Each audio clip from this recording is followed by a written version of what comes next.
ਸਾਡੇ ਕੋ ਇਤਿਹਾਸ ਨੂੰ ਅਸੀਂ ਪੜ੍ਹਨ ਦੀ ਕੋਸ਼ਿਸ਼ ਨਹੀਂ ਕਰਦੇ ਜਾਂ ਅਸੀਂ ਆਪਣੇ ਆਲੇ ਦੁਆਲੇ ਵੇਖਣ ਦੀ ਕੋਸ਼ਿਸ਼ ਨਹੀਂ ਕਰਦੇ। ਅੱਜ ਮਹਾਮਾਰੀ ਦੇ ਦੌਰ ਦੇ ਵਿੱਚ ਸਾਡੀ ਹਰ ਇੱਕ ਕੋਸ਼ਿਸ਼ ਹੁੰਦੀ ਹੈ ਕਿ ਅਸੀਂ ਆਸੇ-ਪਾਸੇ ਵੇਖੀਏ, ਅਸੀਂ ਝਾਤ ਮਾਰੀਏ। ਜਦੋਂ ਅਸੀਂ ਝਾਤ ਮਾਰਨ ਦੀ ਕੋਸ਼ਿਸ਼ ਕੀਤੀ ਹੈ, ਖਾਸ ਤੌਰ ਤੇ ਭਾਰਤ ਦੇ ਵੱਖ-ਵੱਖ ਸੂਬਿਆਂ ਦੇ ਵਿੱਚ, ਤਾਂ ਕੁਝ ਆਪਣੇ ਵਰਗੇ ਜਾਣੇ ਪਹਿਚਾਨੇ ਚਿਹਰੇ ਲੱਗੇ, ਜਿਨ੍ਹਾਂ ਨੇ ਵੀ ਦਸਤਾਰਾਂ ਵੀ ਆਪਣੇ ਵਰਗੀਆਂ ਬੰਨੀਆਂ ਨੇ, ਜਿਨ੍ਹਾਂ ਦੀਆਂ ਲੋੜਾਂ ਵੀ ਆਪਣੇ ਵਰਗੀਆਂ ਨੇ ਤੇ ਜਿਹੜੇ ਗੱਲਾਂ ਵੀ ਸਾਡੇ ਵਰਗੀਆਂ ਕਰਦੇ ਨੇ। ਇਹ ਹਮੇਸ਼ਾ ਕੋਸ਼ਿਸ਼ ਰਹੀ ਹੈ ਸਾਡੀ ਲੀਡਰਸ਼ਿਪ ਦੀ ਕਿ ਉਹ ਰਾਜ ਕਰਨ ਵਾਸਤੇ ਕਈ ਵਾਰੀ ਇਸ ਤਰੀਕੇ ਦੇ ਫੈਸਲੇ ਕਰ ਜਾਂਦੇ ਨੇ ਜਿਹਦੇ ਵਿੱਚ ਉਹਨਾਂ ਨੂੰ ਹੁੰਦਾ ਹੈ ਕਿ ਸਾਡੇ ਸਾਹਮਣੇ ਉਹੀ ਲੋਕ ਆਉਣ ਜਾਂ ਸਾਡੇ ਸਾਹਮਣੇ ਸਿਰਫ ਉਹ ਲੋਕ ਹੀ ਬੈਠਣ ਜਿਹੜੇ ਸਾਡੇ ਵੋਟ ਬੈਂਕ ਨੂੰ ਵੱਡਾ ਕਰ ਸਕਣ। ਪਰ ਅੱਜ ਮੇਰੇ ਹੱਥ ਇੱਕ ਕਿਤਾਬ ਲੱਗੀ ਹੈ ਜਿਸ ਕਿਤਾਬ ਦਾ ਟਾਈਟਲ ਹੈਗਾ ਅਣਗੌਲੇ ਸਿੱਖ ਕਬੀਲੇ। ਅਤੇ ਜਦੋਂ ਅਸੀਂ ਇਸ ਮਹਾਮਾਰੀ ਦੇ ਦੌਰ ਦੇ ਵਿੱਚ ਖਬਰਾਂ ਪੜ੍ਹ ਰਹੇ ਸਾਂ ਤਾਂ ਬਹੁਤ ਸਾਰੇ ਨਾਮ ਜਿਹੜੇ ਨੇ ਉਹ ਸਾਡੇ ਸਾਹਮਣੇ ਆਉਂਦੇ ਨੇ, ਜਿਨ੍ਹਾਂ ਦੇ ਵਿੱਚ ਸਿਗਲੀਕਰ ਸਿੱਖ ਦਾ ਨਾਮ ਆਉਂਦਾ, ਵਣਜਾਰੇ ਸਿੱਖਾਂ ਦਾ ਨਾਮ ਆਉਂਦਾ, ਸਤਨਾਮੀਏ ਸਿੱਖਾਂ ਦਾ ਨਾਮ ਆਉਂਦਾ ਅਤੇ ਬਹੁਤ ਹੋਰ ਸਾਰੇ ਨਾਮ ਜਿਹੜੇ ਨੇ ਉਹ ਸਾਡੇ ਸਾਹਮਣੇ ਆਉਂਦੇ ਨੇ। ਫਿਰ ਅਸੀਂ ਜਾਂਚ ਕਰਨੀ ਸ਼ੁਰੂ ਕੀਤੀ ਕਿ ਇਹ ਕੌਣ ਲੋਕ ਨੇ। ਤਦ ਮੇਰੇ ਹੱਥ ਇਹ ਕਿਤਾਬ ਮੇਰੇ ਇੱਕ ਉਸ ਸਰੋਤੇ ਵੱਲੋਂ ਦਿੱਤੀ ਗਈ ਜਿਹੜੇ ਲਗਾਤਾਰ ਸਾਡੇ ਸ਼ੋਅ ਨੂੰ ਵੇਖਦੇ ਨੇ ਅਤੇ ਉਹਨਾਂ ਨੇ ਸਾਨੂੰ ਦੱਸਣ ਦੀ ਕੋਸ਼ਿਸ਼ ਕੀਤੀ ਕਿ ਕਿਸ ਤਰੀਕੇ ਦੇ ਨਾਲ ਸਾਡੀ ਲੀਡਰਸ਼ਿਪ ਭਾਰਤ ਦੇ ਵੱਖ-ਵੱਖ ਸੂਬਿਆਂ ਦੇ ਵਿੱਚ ਵੱਖ-ਵੱਖ ਕਬੀਲਿਆਂ ਦੇ ਰੂਪ ਦੇ ਵਿੱਚ ਬੈਠੇ ਸਿੱਖਾਂ ਨੂੰ ਅੱਜ ਅਣਗੌਲਿਆਂ ਕਰਕੇ ਬੈਠੀ ਹੋਈ ਹੈ। ਇਹਦੇ ਵਿੱਚ ਜਿਹੜੇ ਤੱਥ ਨੇ, ਜੇ ਅਸੀਂ ਉਹਨਾਂ ਤੱਥਾਂ ਦੀ ਗੱਲ ਕਰੀਏ ਤਾਂ ਇਹ ਤੱਥ ਜਿਹੜੇ ਨੇ ਇਹ ਦੱਸਦੇ ਨੇ ਕਿ ਕਿਸ ਤਰੀਕੇ ਨਾਲ ਵੱਡੀ ਤਾਦਾਦ ਦੇ ਵਿੱਚ ਅਸੀਂ ਸਿੱਖਾਂ ਨੂੰ ਆਪਣੇ ਤੋਂ ਵਾਂਝੇ ਕਰ ਦਿੱਤਾ ਹੈ। ਕਿਉਂਕਿ ਜੇ ਇਹ ਸਾਰੇ ਕਬੀਲੇ ਇਕੱਠੇ ਹੋ ਜਾਂਦੇ ਨੇ ਤਾਂ ਜਿਹੜੇ ਇੱਕ ਕਹਿ ਸਕਦੇ ਕਿ ਭਾਈ ਭਤੀਜਾਵਾਦ ਹੈ, ਸ਼ਾਇਦ ਉਸ ਦੀ ਗੱਲ ਜਿਹੜੀ ਹੋਣੀ ਉਹ ਬੰਦ ਹੋ ਜਾਵੇ। ਪਰ ਇਹਦੇ ਵਿੱਚ ਜਿਹੜੇ ਅੰਕੜੇ ਦਿੱਤੇ ਗਏ ਨੇ, ਜਿਹੜੀ ਗਿਣਤੀ ਦੱਸੀ ਗਈ ਹੈ, ਉਹ ਗਿਣਤੀ ਉਹ ਮੰਨੀ ਨਹੀਂ ਜਾ ਸਕਦੀ ਜਿਸ ਤਰੀਕੇ ਨਾਲ ਗਿਣਤੀ ਦੱਸਣ ਦੀ ਕੋਸ਼ਿਸ਼ ਕੀਤੀ ਹੈ। ਪਰ ਜਿਨ੍ਹਾਂ ਲੋਕਾਂ ਨੇ ਇਹ ਕਿਤਾਬ ਲਿਖੀ ਹੈ, ਜਿਹੜੇ ਅੰਕੜਿਆਂ ਦੀ ਰਿਸਰਚ ਕੀਤੀ ਗਈ ਹੈ, ਉਹਨਾਂ ਦਾ ਦਾਅਵਾ ਹੈ ਕਿ ਇੱਕ ਜਿਹੜੀ ਗਿਣਤੀ ਇਹਦੇ 'ਚ ਦਿੱਤੀ ਗਈ ਹੈ ਉਹ ਗਿਣਤੀ ਬੜੀ ਦਰੁਸਤ ਹੈ। ਸੋ ਅੱਜ ਇਹਦੇ ਉੱਤੇ ਅਸੀਂ ਗੱਲਬਾਤ ਜਿਹੜੀ ਹੈ ਤੁਹਾਡੇ ਨਾਲ ਕਰਾਂਗੇ। ਇਹਦੇ ਵਿੱਚ ਮੈਂ ਪਹਿਲੀਆਂ 5 ਲਾਈਨਾਂ ਜਿਹੜੀਆਂ ਨੇ ਤੁਹਾਨੂੰ ਪੜ੍ਹ ਕੇ ਕਿਤਾਬ ਦੀ ਜਿਹੜੀ ਸ਼ੁਰੂਆਤ ਹੈ ਉਹ ਜ਼ਰੂਰ ਦੱਸਾਂਗਾ।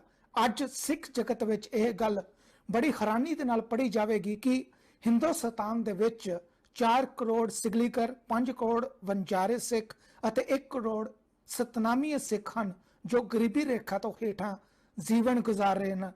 ਇਹ ਸਿੱਖ ਭਾਰਤ ਵਿੱਚ ਕਰਨਾਟਕ, ਦਿੱਲੀ, ਹਿਮਾਚਲ ਪ੍ਰਦੇਸ਼, ਆਂਧਰਾ ਪ੍ਰਦੇਸ਼, ਉੜੀਸਾ, ਬਿਹਾਰ, ਤਾਮਿਲਨਾਡੂ, ਮਹਾਰਾਸ਼ਟਰ, ਜੰਮੂ ਕਸ਼ਮੀਰ, ਪੰਜਾਬ, ਹਰਿਆਣਾ, ਉੱਤਰ ਪ੍ਰਦੇਸ਼, ਰਾਜਸਥਾਨ, ਗੁਜਰਾਤ, ਮੱਧ ਪ੍ਰਦੇਸ਼, ਛੱਤੀਸਗੜ੍ਹ, ਝਾਰਖੰਡ, ਪੱਛਮ ਬੰਗਾਲ ਆਦਿ ਵਿੱਚ ਰਹਿੰਦੇ ਹਨ। ਹੁਣ ਇਸ ਦੇ ਉੱਤੇ ਅਸੀਂ ਕਰਾਂਗੇ ਵਿਚਾਰ ਚਰਚਾ ਕਿ ਕਿਸ ਤਰੀਕੇ ਦੇ ਨਾਲ ਇਹ ਜਿਹੜੇ ਅੰਕੜੇ ਦੱਸੇ ਗਏ ਨੇ ਕਿ ਸੱਚਮੁੱਚ ਹੈ ਨੇ। ਜੇ ਹੈ ਨੇ ਤਾਂ ਫਿਰ ਜਿਹੜੇ ਰਾਜਨੀਤਿਕ ਲੋਕ ਨੇ ਜਿਹੜੇ ਸਮੇਂ-ਸਮੇਂ ਦੇ ਉੱਤੇ ਆਪਣੇ ਲੋਕਾਂ ਨੂੰ ਪਿਆਰ ਕਰਦੇ ਨੇ ਤੇ ਜਿਹੜੇ ਹਮੇਸ਼ਾ 2% ਵਾਲੇ ਜਿਹੜੇ ਲੋਕ ਕਹਿੰਦੇ ਨੇ ਕਿ ਤੁਹਾਡੀ ਗਿਣਤੀ ਸਿਰਫ 2% ਹੈ, ਉਹਨਾਂ ਨੂੰ ਚੈਲੰਜ ਕਰਦੇ ਨੇ। ਜੇ ਚੈਲੰਜ ਕਰਦੇ ਨੇ ਤੇ ਇਸ ਗਿਣਤੀ ਨੂੰ ਐਕਸੈਪਟ ਕਿਉਂ ਨਹੀਂ ਕਰਦੇ? ਜੇ ਐਕਸੈਪਟ ਕਰਦੇ ਨੇ ਤਾਂ ਫਿਰ ਇਹ ਲੋਕ ਸਾਡੇ ਨਾਲ ਆ ਕੇ ਮਿਲਦੇ ਕਿਉਂ ਨਹੀਂ? ਜੇ ਮਿਲਦੇ ਨਹੀਂ ਨੇ ਤਾਂ ਇਹਦੇ ਪਿੱਛੇ ਕਾਰਨ ਕੀ ਹੈਗੇ ਨੇ? ਅੱਜ ਸਾਰੇ ਉੱਤੇ ਅਸੀਂ ਗੱਲਬਾਤ ਕਰਾਂਗੇ। ਤੇ ਨਾਲ ਹੀ ਨਾਲ ਅੱਜ ਤੋਂ 10 ਸਾਲ ਪਹਿਲਾਂ ਜਿਹੜੀ ਜਨਗਣਨਾ ਹੋਈ ਸੀ ਭਾਰਤ ਦੇ ਵਿੱਚ, ਜੇ ਉਸ ਅੰਕੜਿਆਂ ਦੀ ਅਸੀਂ ਗੱਲ ਕਰੀਏ, ਕਿਉਂਕਿ ਰਿਸਰਚ ਜਿਹੜੀ ਅਸੀਂ ਕੀਤੀ ਹੈ ਉਹਦੇ ਵਿੱਚ ਤੇ ਇਸ ਕਿਤਾਬ ਦੇ ਵਿੱਚ ਜਿਸ ਜ਼ਮੀਨ ਅਸਮਾਨ ਦਾ ਅੰਤਰ ਹੈ, ਅੰਕੜੇ ਜਿਹੜੇ ਨੇ ਇੱਕ ਦੂਜੇ ਦੇ ਨਾਲ ਮੇਲ ਨਹੀਂ ਕਰਦੇ। ਸੋ ਅਸੀਂ ਇਹਦੇ ਉੱਤੇ ਖਾਸ ਤੌਰ ਤੇ ਗੱਲਬਾਤ ਕਰਾਂਗੇ ਤੇ ਸਾਡੇ ਨਾਲ ਗੱਲਬਾਤ ਕਰਨ ਦੇ ਲਈ ਇਸ ਵੇਲੇ ਨਿਊਯਾਰਕ ਤੋਂ ਸਮਾਜ ਸੇਵੀ ਸਰਦਾਰ ਦਲੇਰ ਸਿੰਘ ਹੈਗੇ ਨੇ, ਅਸੀਂ ਉਹਨਾਂ ਦਾ ਧੰਨਵਾਦ ਕਰਦੇ ਹਾਂ। ਸਾਡੇ ਨਾਲ ਸਰਦਾਰ ਸੋਹਣ ਸਿੰਘ ਖਾਲਸਾ ਹੈਗੇ ਨੇ ਜਿਹੜੇ ਕੈਨੇਡਾ ਤੋਂ ਨੇ, ਇਹ ਵੀ ਸਮਾਜ ਸੇਵੀ ਨੇ ਤੇ ਇਤਿਹਾਸਕਾਰ ਨੇ, ਲੰਮੇ ਸਮੇਂ ਤੋਂ ਰਿਸਰਚ ਜਿਹੜੀ ਹੈ ਭਾਰਤ ਦੇ ਵੱਖ-ਵੱਖ ਸੂਬਿਆਂ ਦੇ ਵਿੱਚ ਕਰਦੇ ਪਏ ਨੇ। ਨਾਲ ਹੀ ਇਹਨਾਂ ਦੇ ਨਾਲ ਸਰਦਾਰ ਦਲੀਪ ਸਿੰਘ ਵਣਜਾਰਾ ਜੀ ਹੈਗੇ ਨੇ ਜਿਹੜੇ ਕਿ ਗੁਰਮਤ ਵਿਦਿਆ ਦਾ ਜਿਹੜਾ ਪ੍ਰਚਾਰ ਕਰਦੇ ਨੇ ਤੇ ਨਾਲ ਹੀ ਨਾਲ ਨੌਜਵਾਨਾਂ ਨੂੰ ਵੀ ਨਾਲ ਜੋੜਦੇ ਨੇ। ਤੁਹਾਡਾ ਸਾਰਿਆਂ ਦਾ ਬਹੁਤ-ਬਹੁਤ ਸਵਾਗਤ ਹੈ ਜੀ। ਬਹੁਤ-ਬਹੁਤ ਧੰਨਵਾਦ ਜੀ। ਮੈਂ ਜ਼ਰੂਰ ਇੱਥੇ ਤੁਹਾਡੇ ਕੋਲ ਬੇਨਤੀ ਕਰਾਂਗਾ ਸਰਦਾਰ ਦਲੇਰ ਸਿੰਘ ਜੀ, ਸ਼ੁਰੂਆਤ ਤੁਹਾਡੇ ਤੋਂ। ਇਹ ਕਿਤਾਬ ਵੀ ਤੁਸੀਂ ਮੈਨੂੰ ਮੁਹੱਈਆ ਕਰਾਈ ਹੈ, ਸੋ ਪਹਿਲਾ ਸਵਾਲ ਵੀ ਤੁਹਾਡੇ ਕੋਲ। ਜਿਹੜੇ ਇਹਦੇ ਵਿੱਚ ਅੰਕੜਾ ਦਿੱਤਾ ਗਿਆ ਹੈ 5 ਕਰੋੜ, 2 ਕਰੋੜ, 4 ਕਰੋੜ, 1 ਕਰੋੜ, ਇਹ ਆਪਣੇ ਆਪ 'ਚ ਅਸਲੀਅਤ ਦੇ ਵਿੱਚ ਐਗਜ਼ਿਸਟ ਕਰਦਾ ਹੈ? ਇਹ ਸਹੀ ਮਾਇਨੇ 'ਚ ਇਹ ਡਾਟਾ ਜਿਹੜਾ ਹੈ ਇਹ ਦਰੁਸਤ ਹੈ? ਪਹਿਲਾ ਸਵਾਲ। ਹਾਂ ਹਾਂਜੀ, ਪਹਿਲਾਂ ਤੇ ਸਾਰੇ ਸਰੋਤਿਆਂ ਨੂੰ ਵਾਹਿਗੁਰੂ ਜੀ ਕਾ ਖਾਲਸਾ, ਵਾਹਿਗੁਰੂ ਜੀ ਕੀ ਖਾਲਸਾ ਫਤਿਹ। ਵਾਹਿਗੁਰੂ ਜੀ ਕੀ ਫਤਿਹ। ਵੀਰ ਜੀ, ਅੱਜ ਤੋਂ ਕੁਝ ਚਿਰ ਪਹਿਲਾਂ ਜਿਹੜੀ ਇੱਕ ਮਰਦਮਸ਼ੁਮਾਰੀ ਕੀਤੀ ਸੀਗੀ, ਉਦੋਂ ਉਹਦੇ ਆંકੜੇ ਜਿਹੜੇ ਲਿੱਤੇ ਗਏ ਸੀਗੇ ਸ਼ਿਗਲੀ ਘਰ ਵਣਜਾਰਿਆਂ ਦੇ, ਸਤਨਾਮੀਆਂ ਦੇ, ਕਬੀਰ ਪੰਥੀਆਂ ਦੇ, ਤਾਂ ਸਿੰਧੀ ਨੇ, ਕੁਝ ਭੀਲ ਨੇ ਜਿਹੜੇ ਕੋਡੇ ਰਾਖਸ਼ ਚੁਣੇ, ਵੱਖ-ਵੱਖ ਏਰੀਏ ਤੋਂ ਜਿਹੜੇ ਇਹ ਸਾਰੇ ਜਦੋਂ ਇਹਨਾਂ ਦੀ ਮਰਦਮਸ਼ੁਮਾਰੀ ਕਰਕੇ ਇਹਨਾਂ ਦੇ ਆંકੜੇ ਲਿੱਤੇ ਤਾਂ ਇੱਕ ਹੈਰਾਨਗੀ ਵਾਲੀ ਗੱਲ ਸੀਗੀ ਵੀ ਅਸੀਂ ਇੰਨਾ ਵੱਡਾ ਜਿਹੜਾ ਸਾਡਾ ਇੱਕ ਖਿੱਤਾ ਹੈ ਜਿਹੜਾ ਸਿੱਖ ਕੌਮ ਦਾ, ਜਿਹੜੇ ਅਣਗੌਲੇ ਸਿੱਖ ਕਬੀਲੇ ਜਿਨ੍ਹਾਂ ਨੂੰ ਆਪਾਂ ਕਹਿ ਕੇ ਇੱਕ ਬੁੱਕ ਜਿਹੜੀ ਪ੍ਰਚਲਿਤ ਕੀਤੀ, ਦੇਖੋ ਉਹ ਇੰਨੇ ਅਸੀਂ ਖੁਦ ਆਪ ਜਾ ਕੇ ਪਿੰਡਾਂ ਦੇ ਵਿੱਚ ਮੈਂ ਦੇਖਿਆ। ਤੇ ਸੋਹਣ ਸਿੰਘ ਖਾਲਸਾ ਜੀ ਉੱਥੇ ਵਰਕ ਕਰ ਰਹੇ ਨੇ, ਤੇ ਦਲੀਪ ਸਿੰਘ ਜੀ ਜਿਹੜੇ ਇਹਨਾਂ ਨੂੰ ਲੁਧਿਆਣੇ ਦੇ ਵਿੱਚ ਪੜ੍ਹਾ ਕੇ ਉੱਧਰ ਭੇਜਿਆ। ਦੇਖੋ ਵੀਰ ਜੀ, ਅਸੀਂ ਉਹਨਾਂ ਤੇ ਜਦੋਂ ਰਿਸਰਚ ਕੀਤੀ ਜਾ, ਉਹ ਪਿੰਡਾਂ 'ਚ ਅਸੀਂ ਜਾਂਦੇ ਹਾਂ। ਮੈਂ ਕਰਨਾਟਕਾ ਦੇ ਵਿੱਚ ਲੋਹਗੜ੍ਹ ਉੱਥੇ ਕਿਲ੍ਹਾ ਹੈ ਬੰਦਾ ਸਿੰਘ ਬਹਾਦਰ ਦਾ, ਮੈਂ ਉੱਥੇ ਗਿਆ। ਮੈਂ ਉੱਥੇ ਜਾ ਕੇ ਜੋ ਚਾਰ ਸਵੇਰੇ ਦੇਖਿਆ ਤੇ ਉੱਥੇ 50,000 ਦੇ ਕਰੀਬ ਇਕੱਲੇ ਸ਼ਿਗਲੀ ਘਰ ਬੈਠੇ ਨੇ ਇੱਕ ਜਗ੍ਹਾ ਤੇ। ਫਿਰ ਦੇਖਿਆ ਜਾਂਦਾ ਵੀ ਸਾਰੇ ਸਿੱਖ ਬਾਹਰ, ਇਹ ਕਿਵੇਂ? ਸਾਨੂੰ ਮੰਨਣ 'ਚ ਨਹੀਂ ਗੱਲ ਆਉਂਦੀ। ਜੋ ਜਾ ਕੇ ਤੁਸੀਂ ਦੇਖਦੇ ਹੋ ਫਿਰ ਸਭ ਕੁਝ ਤੁਹਾਡੇ ਸਾਹਮਣੇ ਆਉਂਦਾ। ਅਸੀਂ ਪੜਵਾਹੀ ਗਏ, ਉੱਥੇ ਕਾਫੀ ਪਿੰਡਾਂ ਦੇ ਵਿੱਚ ਗਏ। ਜਿਹੜੇ ਪਿੰਡ 'ਚ ਅਸੀਂ ਜਾਂਦੇ ਸੀ, ਉਹ ਨਾਇਕ ਜਿਹੜਾ ਹੁੰਦਾ ਸੀ, ਅਸੀਂ ਜਦੋਂ ਜਾਂਦੇ ਸੀ ਉਹ ਸਾਰਾ ਪਿੰਡ ਇਕੱਠਾ ਹੋ ਜਾਂਦਾ ਸੀ। ਫਿਰ ਉੱਥੇ ਪਤਾ ਲੱਗਦਾ ਸੀ ਵੀ ਇਹਨਾਂ ਦੀਆਂ ਵੀ ਇਹ ਹੈ ਕੌਣ ਨੇ। ਫਿਰ ਉਸ ਕਹਿੰਦੇ ਸੀ ਸਾਨੂੰ ਸ਼ੂਦਰ ਕਹਿੰਦੇ ਨੇ, ਲੇਕਿਨ ਨਹੀਂ, ਮੈਂ ਕਿਹਾ ਵੀ ਤੁਸੀਂ ਸ਼ੂਦਰ ਨਹੀਂ, ਤੁਸੀਂ ਸਾਡੇ ਭਰਾ ਹੋ। ਉਹਨਾਂ ਦੇ ਘਰ ਗੁਰੂ ਨਾਨਕ ਦੀ ਫੋਟੋ ਹੈ। ਉਸ ਤੋਂ ਅੱਗੇ ਉਹਨਾਂ ਨੂੰ ਦੱਸਿਆ ਨਹੀਂ ਗਿਆ, ਉਹਨਾਂ ਨੂੰ ਆਪਣੇ ਗਲੇ ਨਾਲ ਲਾਇਆ ਨਹੀਂ ਗਿਆ। ਤਾਂ ਜਦੋਂ ਅਸੀਂ ਉਹ ਰਿਸਰਚ ਕੀਤੀ, ਸਾਰੀ ਘੁੰਮ ਕੇ ਗਏ, ਦੇਖਿਆ ਹਰ ਥਾਂ ਤੇ, ਤਾਂ ਬੜਾ ਜਿਹੜਾ ਹਿਰਦਾ ਸੀ ਵਲੂੰਦਰਿਆ ਗਿਆ ਵੀ ਦੇਖੋ ਅਸੀਂ ਸਾਡੇ ਭਰਾ ਜਿਹੜੇ ਸਾਡੇ ਤੋਂ ਅਸੀਂ ਅੱਖੋਂ ਪਰੋਖੇ ਕੀਤਾ ਗਿਆ। ਪਤਾ ਨਹੀਂ ਅਸੀਂ ਆਪਣੀ ਚੌਧਰਾਂ ਪਿੱਛੇ, ਆਪਣੀ ਰਾਜਨੀਤੀ ਪਿੱਛੇ ਉਹਨਾਂ ਨੂੰ ਆਪਣੇ ਗਲੇ ਨਾਲ ਨਹੀਂ ਲਾਇਆ। ਲੇਕਿਨ ਮੈਂ ਫਿਰ ਆਸ ਕਰਦਾ ਹਾਂ ਹੁਣ ਸਮੂਹ ਸੰਗਤ ਅੱਗੇ ਵੀ ਉਹ ਸਾਰੇ ਹੱਲਾ ਮਾਰਨ, ਉਹਨਾਂ ਨੂੰ ਆਪਾਂ ਆਪਣੇ ਗਲੇ ਨਾਲ ਲਾਈਏ, ਆਪਣੇ ਨਾਲ ਮਿਲਾਈਏ, ਉਹ ਸਾਡੇ ਭਰਾ ਹਨ। ਤਾਂ ਮੈਂ ਖਾਸ ਕਰਕੇ ਜਿਹੜੇ ਸੋਹਣ ਸਿੰਘ ਜੀ ਖਾਲਸਾ ਆਏ ਨੇ ਵਿੱਚ ਵਿਚਰਦੇ ਨੇ ਉੱਥੇ, ਉਹਨਾਂ ਦੇ ਵਿੱਚ ਤੇ ਬੈਠ ਰਹੇ ਸਾਰੀ ਗੱਲ ਦੱਸਣ। ਜਿਹੜੇ ਆંકੜੇ ਨੇ ਬੇਸ਼ੱਕ ਅਸੀਂ ਉਹਨਾਂ ਨੂੰ ਦੱਸ ਸਕਦੇ ਹਾਂ ਕਿੱਥੇ ਕਿੱਥੇ ਵਣਜਾਰੇ ਬੈਠੇ ਨੇ, ਉੱਥੇ ਜਾ ਕੇ ਖੁਦ ਵੇਖਣ ਤੇ ਉਹਨਾਂ ਨੂੰ ਸਮਝ ਲੱਗ ਜਾਏਗੀ। ਅਸੀਂ ਝੂਠ ਕੁਛ ਨਹੀਂ ਬੋਲਣਾ, ਅਸੀਂ ਜਿਹੜੀ ਚੀਜ਼ ਵੇਖੀ ਹੈ ਉਹੀ ਤੁਹਾਨੂੰ ਦੱਸਣੀ ਹੈ। ਉਹਦੇ ਉੱਤੇ ਅਸੀਂ ਜੋ ਸਾਡੇ ਕੋਲ ਪ੍ਰੂਫ ਵੀ ਹੈਗਾ, ਸਾਡੇ ਕੋਲ ਹਰ ਪ੍ਰੂਫ ਲੈ ਸਕਦੇ ਨੇ। ਮੇਰੇ ਕੋਲ ਬੁੱਕਾਂ ਪਈਆਂ ਨੇ ਬਹੁਤ, ਹਰ ਤਰ੍ਹਾਂ ਦੀਆਂ ਬੁੱਕਾਂ ਨੇ, ਜਿੰਨੀਆਂ ਮਰਜ਼ੀ ਬੁੱਕਾਂ ਲਵੋ। ਔਰ ਪਿੰਡਾਂ ਜਿਹੜੇ ਇਹਨਾਂ ਦੇ ਪਿੰਡ ਨੇ, ਉਹ ਸੋਹਣ ਸਿੰਘ ਜੀ ਖਾਲਸਾ ਦੱਸਣਗੇ ਕਿੱਥੇ ਕਿੱਥੇ ਕਿਹੜੇ ਏਰੀਏ 'ਚ ਕਿੰਨੇ ਵਸੇ ਨੇ। ਇਹ ਉਸ 'ਤੇ ਬਹੁਤ ਵਰਕ ਕਰ ਰਹੇ ਨੇ।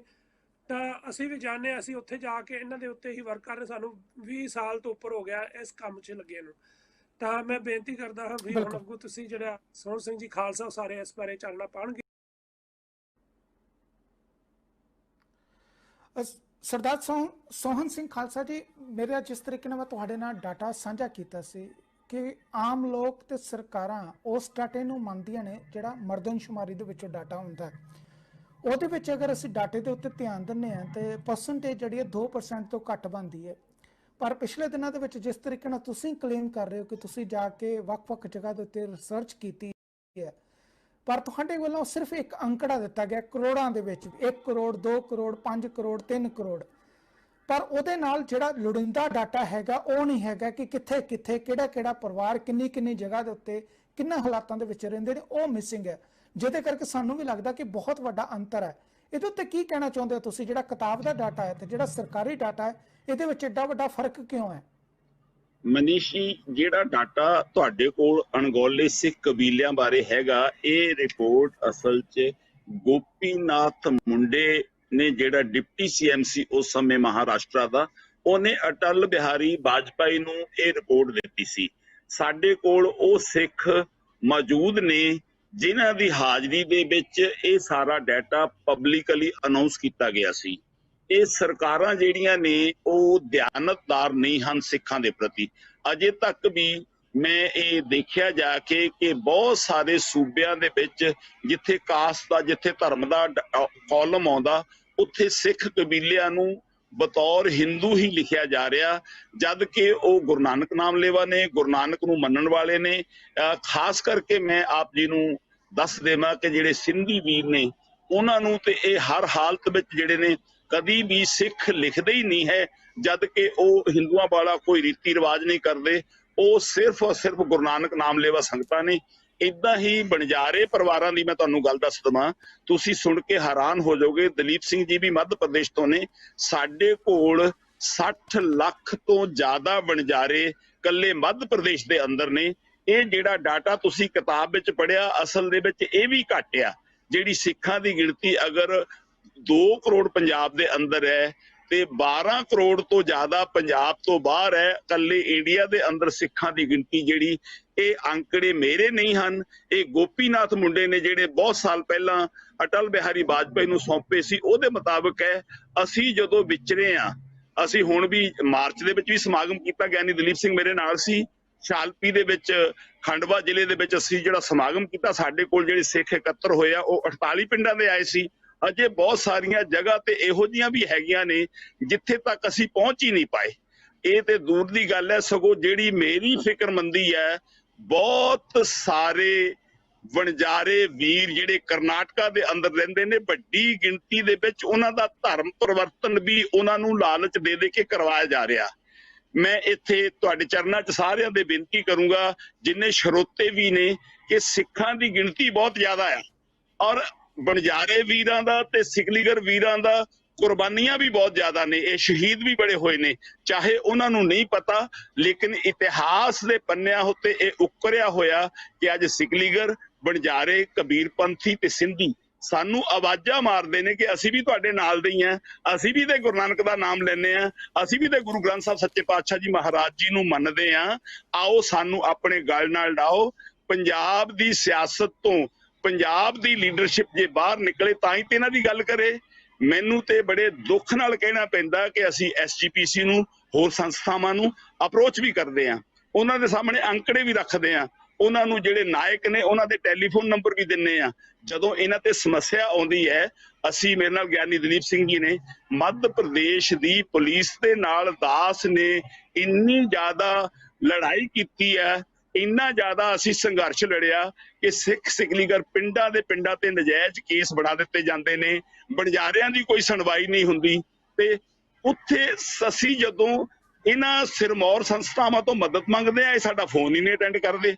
ਇਸ ਲਈ ਮਨੀਸ਼ ਜੀ, ਜਿਹੜਾ ਅੰਕੜਾ ਤੁਹਾਡੇ ਕੋਲ ਆ, ਇਹਦੇ ਵਿੱਚ ਵੱਧ ਤੇ ਸਕਦਾ ਪਰ ਘਟ ਨਹੀਂ ਸਕਦਾ। ਇਹ ਅੰਕੜਾ ਇਸ ਤੋਂ ਹੋਰ ਜ਼ਿਆਦਾ ਹੋ ਸਕਦਾ, ਪਰ ਇਸ ਅੰਕੜੇ ਨੂੰ ਜਿਹੜੀ ਠੀਕ ਗਿਣਤੀ ਹੈ, ਕਿਸੇ ਵੀ ਸੰਸਥਾ ਨੇ ਸੂਬੇ ਵਾਈਜ਼ ਜਾ ਕੇ ਇਹਦੀ ਗਿਣਤੀ ਨਹੀਂ ਕੀਤੀ। ਇਹ ਤੇ ਸਰਕਾਰੀ ਗਿਣਤੀ ਹੈ ਜਿਹੜੀ ਗੋਪੀਨਾਥ ਮੁੰਡੇ ਨੇ 10-12 ਸਾਲ ਪਹਿਲਾਂ, ਹੁਣ ਉਹਨਾਂ ਦੀ ਡੈਥ ਹੋ ਚੁੱਕੀ ਆ, ਕੀਤੀ ਸੀ। ਉਸ ਗਿਣਤੀ ਤੇ ਆਧਾਰਿਤ ਇਹਦੇ ਅੰਦਰ ਲਿਖਿਆ ਗਿਆ। ਅਸਲੀ ਗਿਣਤੀ ਇਹ ਤੋਂ ਬਹੁਤ ਜ਼ਿਆਦਾ। ਇਹ ਕਿੱਥੇ ਮੈਂ ਹੋਰ ਜੋੜ ਦੇਣਾ ਚਾਹਾਂ, ਇਹ ਤੇ ਇੰਡੀਆ ਦੀ ਗਿਣਤੀ ਹੈ। ਸੁਡਾਨ ਦੇ ਅੰਦਰ, ਮੈਂ ਸੁਣ ਸਿੰਘ ਜੀ ਇਸ ਦੇ ਉੱਤੇ, ਸੁਣ ਸਿੰਘ ਜੀ ਇਹਦੇ ਉੱਤੇ ਆਪਾਂ ਨਾ ਡਿਟੇਲ ਦੇ ਵਿੱਚ ਜਿਹੜੀ ਗੱਲਬਾਤ ਕਰਦੇ ਹਾਂ। ਤੁਸੀਂ ਮੱਧ ਪ੍ਰਦੇਸ਼ ਦਾ ਜਿਹੜਾ ਅੰਕੜਾ ਮੇਰੇ ਨਾਲ ਸਾਂਝਾ ਕੀਤਾ, ਉਹਦੇ ਵਿੱਚ ਜਿਹੜੀ ਗਿਣਤੀ ਸੀ, ਮੈਂ ਤੁਹਾਨੂੰ ਪਹਿਲਾਂ ਦੱਸ ਚੁੱਕਿਆ ਕਿ ਮੱਧ ਪ੍ਰਦੇਸ਼ ਦੇ ਵਿੱਚ ਜਿਹੜੀ ਗਿਣਤੀ ਆਈ ਹੈ, ਉਹਦੇ ਮੁਤਾਬਿਕ ਉਸ ਵੇਲੇ 2011 ਦੇ ਵਿੱਚ ਗਿਣਤੀ ਜਿਹੜੀ ਸੀ 1,51,412 ਸੀ ਜੀ। ਕੋਈ ਇਹਦੇ ਵਿੱਚ ਉਹ ਵੀ ਇੱਕ ਡਿਜਿਟ ਬਣੀ ਹੈ, ਇੱਕ ਅੰਕੜਾ ਉਹ ਵੀ ਹੈਗਾ ਜਿਨ੍ਹਾਂ ਨੇ ਆਪਣਾ ਕੋਈ ਵੀ ਧਰਮ ਜਿਹੜਾ ਉਹਨੇ ਲਿਖਵਾਇਆ। ਉਹਨਾਂ ਦੀ ਗਿਣਤੀ ਹੈਗੀ ਸੀ 97,625। ਆਪਾਂ ਸਾਰੇ ਲਾ ਲੈਂਦੇ ਆ ਕਿ ਠੀਕ ਆ, ਉਹਨਾਂ ਨੂੰ ਸਿੱਖ ਨਹੀਂ ਗਿਣਿਆ ਗਿਆ, ਪਰ ਫਿਰ ਵੀ ਜਿਹੜੀ ਜਿਸ ਤਰੀਕੇ ਨਾਲ ਤੁਸੀਂ 60 ਲੱਖ ਦੀ ਗਿਣਤੀ ਦੱਸਦੇ ਪਏ ਹੋ, ਉਹ ਗਿਣਤੀ ਵੀ ਜਿਹੜੀ ਅਜੇ ਤੱਕ ਮੈਚ ਨਹੀਂ ਕਰਦੀ। ਉਹ ਤਕਰੀਬਨ ਕੁੱਲ ਮਿਲਾ ਕੇ 2.5 ਲੱਖ ਨੂੰ ਵੀ ਜਿਹੜੀ ਉਹ ਨਹੀਂ ਅੱਪੜਦੀ। ਮੇਰੇ ਨਾਲ ਇੱਥੇ ਇਸ ਵੇਲੇ ਸਰਦਾਰ ਦਲੀਪ ਸਿੰਘ ਵਣਜਾਰਾ ਜੀ ਹੈਗੇ ਨੇ, ਮੈਂ ਉਹਨਾਂ ਨਾਲ ਗੱਲ ਕਰਦਾ। ਦਲੀਪ ਸਿੰਘ ਜੀ, ਤੁਹਾਡਾ ਬਹੁਤ ਬਹੁਤ ਸਵਾਗਤ ਹੈ ਜੀ। ਵਾਹਿਗੁਰੂ ਜੀ ਕਾ ਖਾਲਸਾ, ਵਾਹਿਗੁਰੂ ਜੀ ਕੀ ਫਤਿਹ। ਦਲੀਪ ਸਿੰਘ ਜੀ, ਜਿਸ ਤਰ੍ਹਾਂ ਦੱਸਿਆ ਗਿਆ ਕਿ ਤੁਸੀਂ ਮੱਧ ਪ੍ਰਦੇਸ਼ ਤੋਂ ਹੋ, ਤੁਸੀਂ ਵਣਜਾਰਾ ਭਾਈਚਾਰੇ ਦੇ ਨਾਲ ਜਿਹੜਾ ਸੰਬੰਧ ਰੱਖਦੇ ਹੋ ਅਤੇ ਵਣਜਾਰਾ ਭਾਈਚਾਰਾ ਜਿਹੜਾ ਹੈ ਉਹ ਸਿੱਖਾਂ ਦਾ ਨਿਖੜਵਾਂ ਅੰਗ ਹੈਗਾ। ਪਰ ਮੈਂ ਜ਼ਰੂਰ ਤੁਹਾਡੇ ਕੋਲ ਇੱਥੇ ਪੁੱਛਣਾ ਚਾਹਾਂਗਾ ਕਿ ਜਿਹੜਾ ਹੁਣ ਅੰਕੜਿਆਂ ਨੂੰ ਲੈ ਕੇ ਜਿਹੜਾ ਇੱਕ ਇਹ ਘਪਲਾ ਚੱਲ ਰਿਹਾ ਹੈ, ਕਿਤੇ ਨਾ ਕਿਤੇ ਤਾਂ ਘਪਲਾ ਹੈ, ਜਾਂ ਤੇ ਇਹ ਕਿਤਾਬ ਵਾਲੇ ਪਾਸੇ ਹੈ ਜਾਂ ਸਰਕਾਰੀ ਅੰਕੜਿਆਂ ਦੇ ਵਿੱਚ ਕਿਤੇ ਨਾ ਕਿਤੇ ਘਪਲਾ ਹੈ। ਤੁਹਾਨੂੰ ਕੀ ਲੱਗਦਾ ਹੈ ਕਿ ਅਸਲ ਦੇ ਵਿੱਚ ਇਸ ਪੁਆੜੇ ਦੀ ਜੜ ਕਿੱਥੇ ਹੈ? ਵੀਰ ਜੀ, ਇਹ ਸਰਵੇ ਦੇ ਦੌਰਾਨ ਤੇ ਜਿਹੜੀ ਜਾਣਕਾਰੀ ਸਹੀ ਨਹੀਂ ਦਿੱਤੀ ਗਈ ਹੈਗੀ। ਜਦੋਂ ਪੁੱਛਦੇ ਨੇ ਉਹਨਾਂ ਨੂੰ ਬਈ ਤੁਸੀਂ ਕਿਸ ਧਰਮ ਦੇ ਨਾਲ ਤਾਲੁਕ ਹੈਗੇ, ਉਹ ਹਿੰਦੂ ਲਿਖਵਾਉਂਦੇ ਨੇ। ਮੈਂ ਹੁਣ ਸਿਕਲੀਗਰ ਦੇ ਅੰਦਰ ਇਸ ਟਾਈਮ ਸੇਵਾ ਕਰ ਰਿਹਾ ਪ੍ਰਚਾਰਕ ਦੇ, ਅੱਜ ਵੀ ਸਿਕਲੀਗਰ ਜਿਹੜੀ ਆਪਣੀ ਕੌਰ ਦੀ ਥਾਂ ਬਾਈ ਲਿਖਾਉਂਦੇ ਪਏ ਹੈਗੇ ਅੱਜ ਵੀ ਉਹ, ਔਰ ਆਪਣੇ ਜਿਹੜਾ ਸਰਨੇਮ ਹੈਗਾ ਉਹ ਵੀ ਵੱਖਰਾ ਲਿਖਵਾਉਂਦੇ ਨੇ, ਕਿਉਂਕਿ ਅੱਜ ਵੀ ਹਿੰਦੂ ਸਿਕਲੀਗਰ ਲਿਖਾਉਂਦੇ ਅੱਜ ਵੀ। ਕਈ ਥਾਵਾਂ ਤੇ ਦੇਖਿਆ, ਕਿਉਂਕਿ ਹੁਣ ਪਹਿਲੇ ਪ੍ਰਚਾਰ ਨਹੀਂ ਹੋਇਆ, ਹੁਣ ਪ੍ਰਚਾਰ ਹੋਇਆ ਵੀ ਤੁਸੀਂ ਸਿੱਖ ਲਿਖਾਣੇ ਹੈਗੇ। ਵਣਜਾਰੇ ਵਿੱਚ ਵੀ ਬਹੁਤ ਸਾਰੇ ਸੇ ਵਣਜਾਰੇ ਹੈਗੇ, ਜੋ ਬਹੁਤ ਸਾਰੇ ਕਬੀਲੇ ਹੈਗੇ, ਖਾਲੀ ਵਣਜਾਰੇ ਨਹੀਂ, ਵਣਜਾਰੇ ਤਾਂ ਬਹੁਤ ਸਾਰੇ ਕਬੀਲੇ ਹੈ ਜਿਹੜੇ ਆਪਣੇ ਗਰਾਸ਼ੀਆ ਵਣਜਾਰਾ ਹੈਗੇ, लदड़ी बंजारा हैगे, बहुत सारे हैगे जो सही तरीके से जानकारी वो नहीं दे पा रहे हैगे कि ਅਸੀਂ ਕੀ ਲਿਖਾਣਾ ਚਾਹੁੰਦੇ। ਕਈ ਵਣਜਾਰੇ ਲਿਖਾਉਂਦੇ, ਕਈ ਰਾਠੌੜ ਲਿਖਾ ਦਿੰਦੇ ਨੇ, ਕਈ ਚੌਹਾਨ ਲਿਖਾ ਦਿੰਦੇ ਨੇ। ਰੇਲੀ ਬੰਜਾਰਾ ਲਿਖਾ ਜਾਏ ਤੇ ਬੰਜਾਰੇ ਦੀ ਗਿਣਤੀ ਵੱਖਰੀ ਹੁੰਦੀ ਹੈ, ਕਿਉਂਕਿ ਸਰਵੇ ਦੇ ਟਾਈਮ ਤੇ ਸਹੀ ਜਾਣਕਾਰੀ ਨਾ ਦੇਣ ਤੇ ਵਜ੍ਹਾ ਤੇ ਇਹ ਆંકੜੇ ਸਾਹਮਣੇ ਨਹੀਂ ਆਉਂਦੇ ਪਏ ਹੈਗੇ। ਇਸ ਕਰਕੇ ਵੀਰ ਜੀ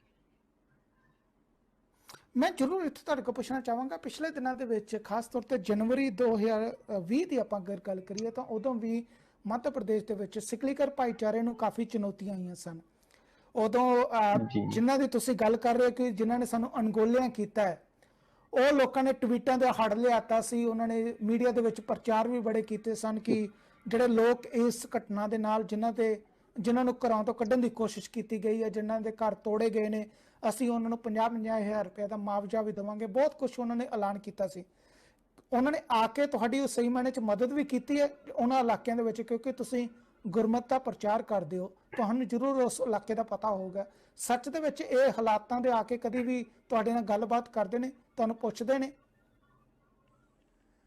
ਜੀ ਵੀਰ ਜੀ, ਉਸ ਟਾਈਮ ਤੇ 2016 ਤੇ ਜਿਹੜੇ ਹਾਲਾਤ ਹੈਗੇ ਦੇ ਸਿੱਖ ਸਿਕਲੀਗਰ ਦੇ ਕਾਫੀ ਇਸ ਤਰ੍ਹਾਂ ਕਾਫੀ ਬੱਤਰ ਹੈਗੇ ਸੀ, ਕਿਉਂਕਿ ਕੁਝ ਬੰਦੇ ਤਾਂ 70-75 ਬੰਦੇ ਜੇਲਾਂ ਦੇ ਅੰਦਰ ਹੈਗੇ ਸੀ ਉਸ ਟਾਈਮ ਤੇ, ਕੁਝ ਜੰਗਲਾਂ ਵਿੱਚ ਛੱਡ ਦਿੱਤੇ ਸੀ ਕਿਉਂਕਿ ਇਸ ਦੀ ਮੁਹਿੰਮ ਚੱਲੀ ਸੀ ਉਸ ਟਾਈਮ ਤੇ। ਉਸ ਪੀਰੀਅਡ ਤੇ ਕਾਫੀਆਂ ਫੋਨ ਆਏ ਬਾਹਰੋਂ ਵੀ, ਔਰ ਉਸ ਟਾਈਮ ਜਿਹੜੇ ਹਾਲਾਤ ਹੈਗੇ ਵੀਡੀਓ ਦੇ ਰਾਹੀਂ ਮੈंने ਕਾਫੀ ਸ਼ੇਅਰ ਕੀਤੇ ਸੀ ਜੀ, ਲੋਕਾਂ ਨੇ ਟੀਵੀ ਚੈਨਲ ਚਲਾਏ ਸੀ ਜਿਹਦੇ ਹਾਲਾਤ ਮੌਜੂਦ, ਕਿਉਂਕਿ ਉਸ ਟਾਈਮ ਮੈਂ ਉਹਨਾਂ ਦੇ ਪਿੰਡਾਂ ਵਿੱਚ ਹੀ ਰਹਿੰਦਾ ਸੀ, ਉਹਨਾਂ ਦੇ ਕੋਲ ਹੀ ਜਾਂਦਾ ਸੀ। ਜਿਸ ਟਾਈਮ ਜਿੱਦਾਂ ਪੁਲਿਸ ਆਉਂਦੀ ਸੀ ਅਸੀਂ ਉਸ ਪਿੰਡ 'ਚ ਪਹੁੰਚ ਜਾਣਾ। ਤਾਂ ਉਸ ਟਾਈਮ ਤੇ ਗਿਆਨੀ ਸੋਹਣ ਸਿੰਘ ਖਾਲਸਾ ਜੀ ਆਏ ਸਭ ਤੋਂ ਪਹਿਲਾਂ।